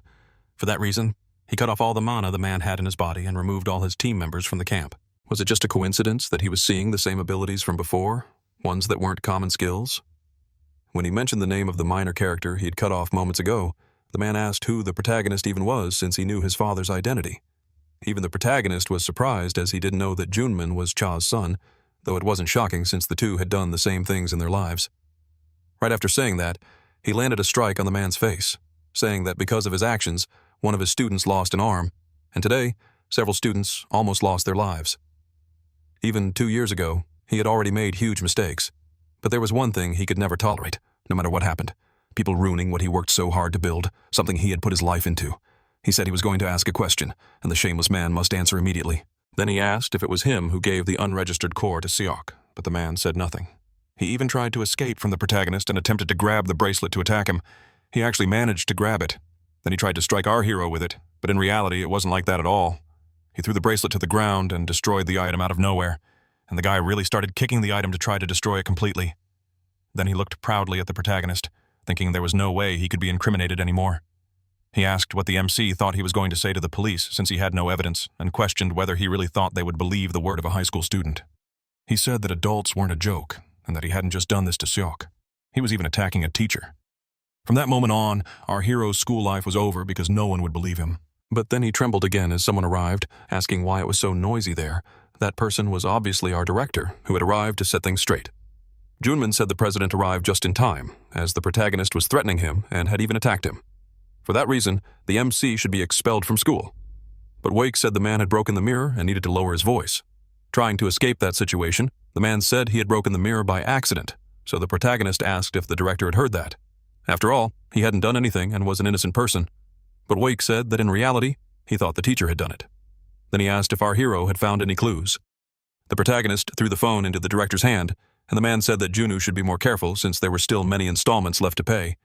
He also said that his boss should learn how to use his phone. While the MC was scolding Woik, the shameless man watched the situation in disbelief. As he was leaving, the director asked what they should do, and the protagonist said that first, the school would have to announce that the event had happened. Junman asked why the president was using formal language with a student, but Woik ignored the man and told someone over the phone to make an official statement since the matter involved an illicit request. After that, the teacher became frightened and asked what the director was doing because if he went through with it, it wouldn't just affect him. Even Minister Mong-in would be impacted, and he asked if he could handle the consequences. But the director said that he still hadn't forgotten what happened during the accident 2 years ago, and even if it meant losing his position, if it had just been an accident, at least there would be nothing to be ashamed of. Yet, in the end, something like this had happened again, and he really couldn't look at that person without feeling ashamed, leaving the man confused. Woik said it was because the teacher didn't understand that this was how things worked, and he asked if he hadn't been clear last time since the only person he feared was Junwoo from 40 years ago. Then he thanked Junman for all the hard work he'd done for the school over the past years. As he left, the man started calling out to the president, but Woik didn't care and just kept walking. Woik said it would be difficult to connect the teacher to the minister, and there might not even be an investigation, but the MC said that once something goes public, it's hard to hide what happened. That's why his friend should spread what happened as much as possible, as he knew someone in the media and should ask that person to share the information as widely as they could. Then he asked if his friend could do another favor. It was about Chung's son, who had been unfairly dismissed while investigating what happened 2 years ago. Since he was probably eager for revenge, they should give him a chance. But in the next moment, he asked if the protagonist's arm was okay since the penalty from the guillotine blade was hard to endure with the MC's physical condition, and even he had landed a hit on the arm before. The system stated that the penalty had been activated on the user, meaning that the conjurer would experience the same state as the target affected by the weapon's ability. Wake said his friend should go to the doctor to get some medicine, but the MC said he was fine and that there was no need to worry about something like that. As he left, he asked his friend to take care of what he had requested because he had something to return, so he would go ahead. While he was leaving, the director was watching the protagonist with a smile on his face. Somewhere else, Jong-yeon was sitting on a bench in the square. Someone said they had finally found their friend, and that person was the protagonist, who said he had been looking for Jong-yeon for a while. The boy asked our hero if that had been intentional, if he had fought with his weaker hand on purpose just to show him something.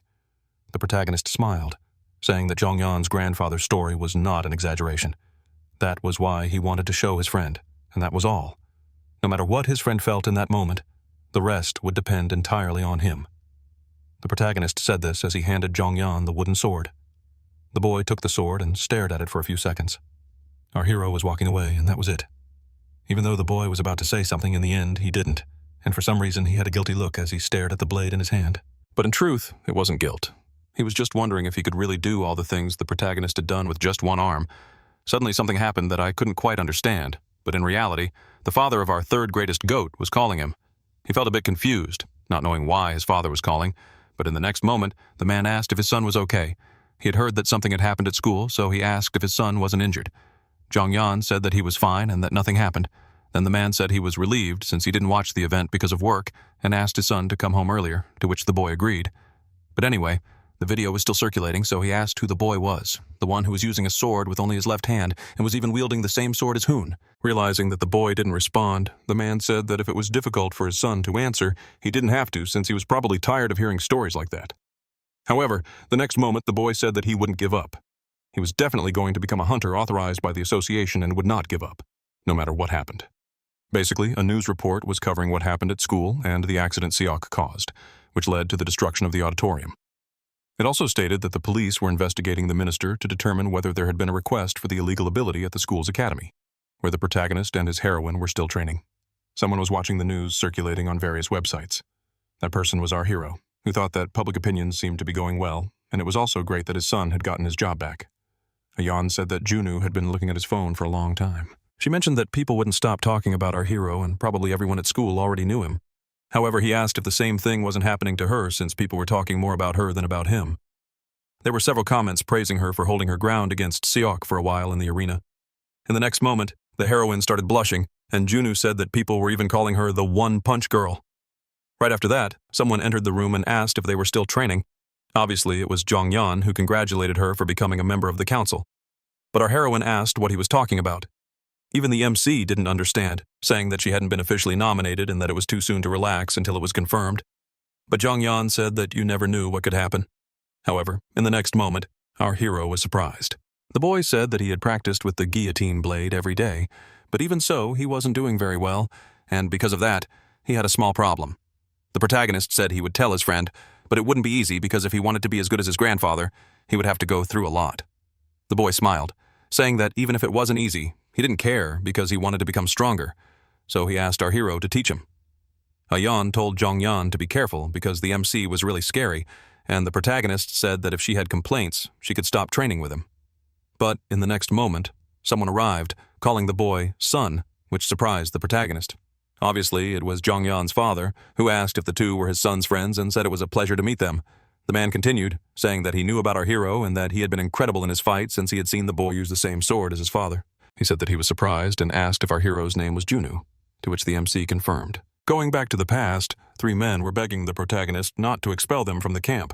However, our hero didn't care and said that his teammates should exclude those people. But the extras kept begging for forgiveness. They were still pleading for mercy as our protagonist walked away from that place, and the base was truly destroyed. There were flames everywhere, and most of the structures were in ruins. Someone called out to our hero again, saying that they had found a survivor in that place, and it was a child. The protagonist thought that this 10-year-old child had really grown up a lot and now even had a son, saying to himself that it was a complicated feeling. A few hours later, someone announced that the class was over, and starting the next day, students could apply for the council, and anyone who wanted to join should go to the office to get the application form. After hearing that, some extras started talking among themselves, and the protagonist stood up. He said that he and our heroine should sign up and asked if it really had to be today, or if they could register the next day. Our hero said there was something he wanted to check, so it had to be today. At the office of the college where our hero studied, he and our girl were standing in front of the door. She asked what was wrong and if he wasn't going to enter, but the protagonist said she should wait because he wanted to check something. In the next moment, someone was leaving the office, and that person was a girl who hadn't appeared until now, so she was probably just an extra or maybe someone important in the future. But actually, I think she wasn't anyone important and was just an extra because she said she knew our hero and that he was the one who defeated Jok, and it was amazing to see a celebrity in person. Then she looked to the side and saw our heroine, asking if she was the protagonist's girlfriend. At that moment, Ayan started blushing and said it wasn't like that at all. They were just classmates. The girl said she was just joking since she already knew our heroine, and she kept talking about a bunch of boring things while telling our couple that she was a student from Class B. The protagonist thought he didn't like the way she was talking. She extended her hand to our heroine, saying her name and asking if the 3 of them could be friends. But our couple didn't say anything, and just had peculiar expressions as they looked at the girl. She said they shouldn't be so cautious since they would be seeing each other often, so they shouldn't be shy. The protagonist asked why. The girl said it was because she had also applied for the student council, and there was no reason not to do so. Besides, the skills of our couple were too good for someone from Class E, and also, Seok had been expelled, so it was practically impossible for the 3 of them not to be accepted. With a smile, our hero said that was really interesting since Seok didn't apply to the council and was expelled, and she was saying her spot was already secured. Then, basically, the results had already been decided. With a distinct expression, he asked if she was affiliated with the association, but the girl didn't answer and started trembling. Our protagonist thought he was right, and there was only one thing left to confirm. The reason he hadn't entered was to wait at the door because everyone who wanted to join the council would go to the office, and then he could find someone from the association. And his prediction was spot on since he had found one of those people. But actually, she didn't tremble for long because in the next moment she smiled, saying that no one who decides the school executives should know about the association, and our hero said that he had some people feeding him information. The girl said it wasn't a coincidence that Seok had been eliminated, and now she understood the real reason why. To be honest, she wasn't someone who liked the things he did either, and even if he got expelled to Class E, he shouldn't bring shame to Class B. As she kept rambling on, our couple continued looking at her with their usual expressions. Extending her hand again, she said there was no reason for them to worry, but once again, our couple kept ignoring her with those same expressions. The girl was getting irritated and asked if they were going to play hard to get because becoming friends with Class B students would be good for them, but the MC said he wasn't sure about that. The girl started laughing and said that he really didn't know anything, asking if he had lost touch with reality because he became famous and if he really thought all the student council members were on the same level. The protagonist thought that the girl wasn't completely wrong since even his own friend had been treated poorly by the council members when he first joined. He said he didn't care if this girl was from Class B or even if she got accepted into the council, saying that he only came to that place to find her and wasn't interested in making friends there. From the beginning, she had picked the wrong opponent. After hearing that, the girl looked confused. The protagonist said that the reason for that was because he wasn't applying for the council, since in reality, Ayan was the one interested in it. After hearing that, the girl finally realized that from the very beginning, she had been fighting the wrong person. A few hours later, some people were discussing the case of the shameless teacher and the minister, who were both under investigation. These people were part of the association and were worried that if the two admitted that the association was involved, they would be exposing themselves. A woman said that even if the minister didn't say anything, they could still get caught in the investigation, and it wasn't as if they had come this far easily. A man said that all the associations could be in danger if this was discovered, so they wouldn't just sit back and watch the situation unfold. Another man agreed, saying that the director was present in the third-year association, and it seemed like they weren't talking about Director Woik. People assumed that's the case since he was a member of the board of directors and had influence in the hunting industry. It really wasn't Woik, as a shadow appeared that clearly didn't belong to him, and this guy was really tough since he had established multiple associations. The one from earlier said that if the situation continued, the important thing was that the vice president became an executive, because if things turned out differently, they would need to change their plans. The man said that he had already considered that, and it would be difficult to continue working with Minister O. I think this guy they were talking about was Seok's father. The woman asked if everyone there didn't at least have a contract with the minister, and the man replied that they had some dealings, but nothing significant. Another person said that they had discussed some things with the minister, but it wouldn't be a problem if they didn't work out since he had other plans. But regardless, it was still an embarrassment that the department minister was out. Then another person said that depending on who replaced Juok, they might be able to fill the vacant spot, and at that moment, they all thought of our hero. Someone asked if it really had to be him, and another person said there was no reason for him not to become a member. But the previous person argued that it wasn't ideal for someone without connections to enter. However, the woman from the beginning said that wasn't the case, because no matter how much she thought about it, something about the situation seemed suspicious. Since the MC won the fight against Jock, it was a normal outcome, and they shouldn't have to worry about it. But there was a problem. With Seok disqualified, the boy could just stay still and become a council member. But then, out of nowhere, the president himself made an official statement, and the man said that it seemed very, very strange how much they had escalated the issue, because the president had nothing to gain from this. Normally, he would have chosen to cover up the case rather than expose the academy's flaws, yet he decided to publicly sever ties with the minister. And that could only mean one thing: that there was something between the MC and the president. And it wasn't just any kind of relationship. It might even allow him to control the president like a puppet. Directly looking at the woman, one of the men asked if she really meant that if Junu became a council member, the president would stay silent. They had tried many times to contact him, but he never sold himself out, and now they were in the same boat. Even though his influence didn't compare to that of the board of directors members, he was one of their former companions, so he might even be better than Minister O. The people felt proud of this, but one of them was looking at the situation with a doubtful expression.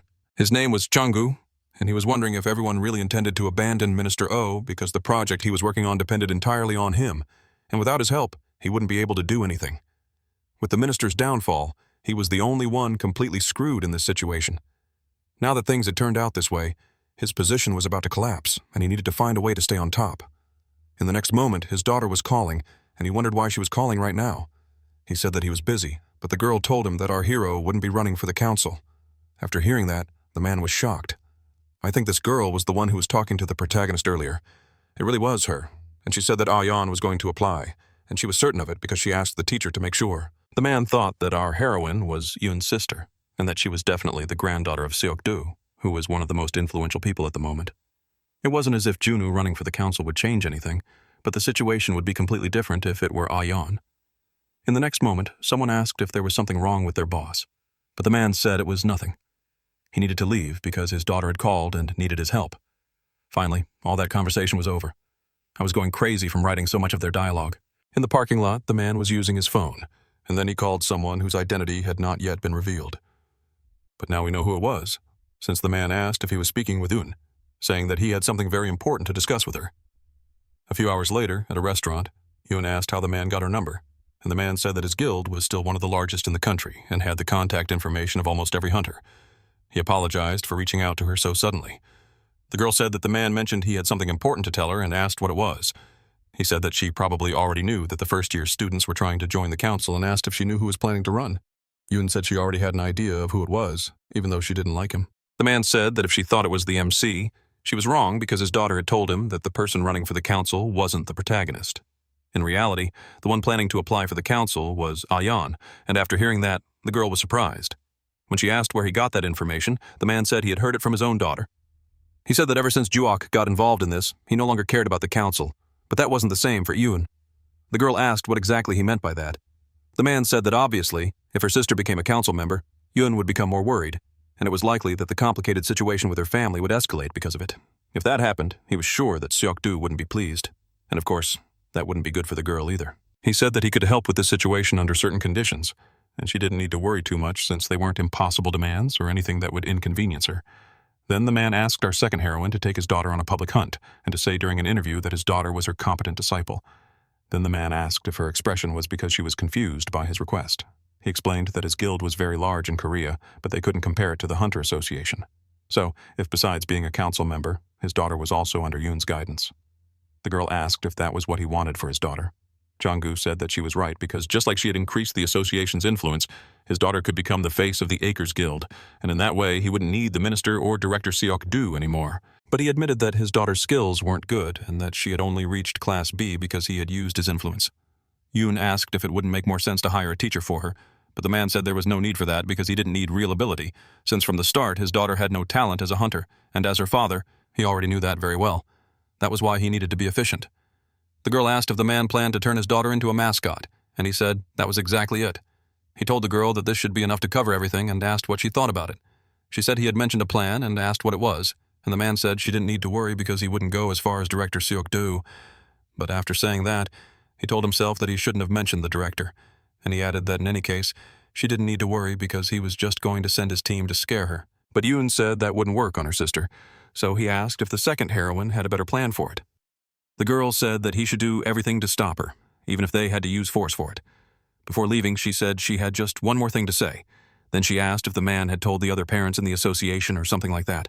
However, Jong-gu was surprised after hearing that, and with that usual expression of his, he asked who would benefit from this. A few years ago, there were 2 photos at a funeral. There were 2 people kneeling on the ground while looking at it, and one of them was our heroine, who was crying. Someone approached from behind, saying that even after the coffin was closed, those people were still acting that way.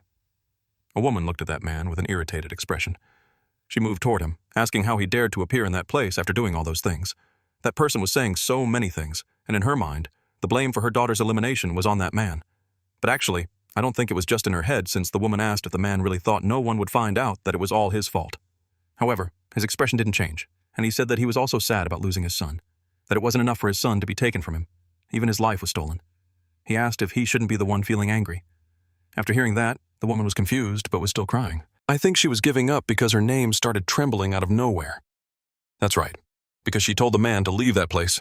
The man said that he put some money in the woman's account because of what happened, and in the next moment he looked back and saw that our heroine was looking at him with tears on her face. Then the man called Un and said they should leave that place. Man, Yoon was heartless since childhood, as she was expressionless in that situation. She turned her back without even caring about what had happened. And guys, this is the moment I will no longer call her the second heroine. While leaving, the woman said that the man would be eliminated sooner or later. She kept saying that as he walked away without looking back,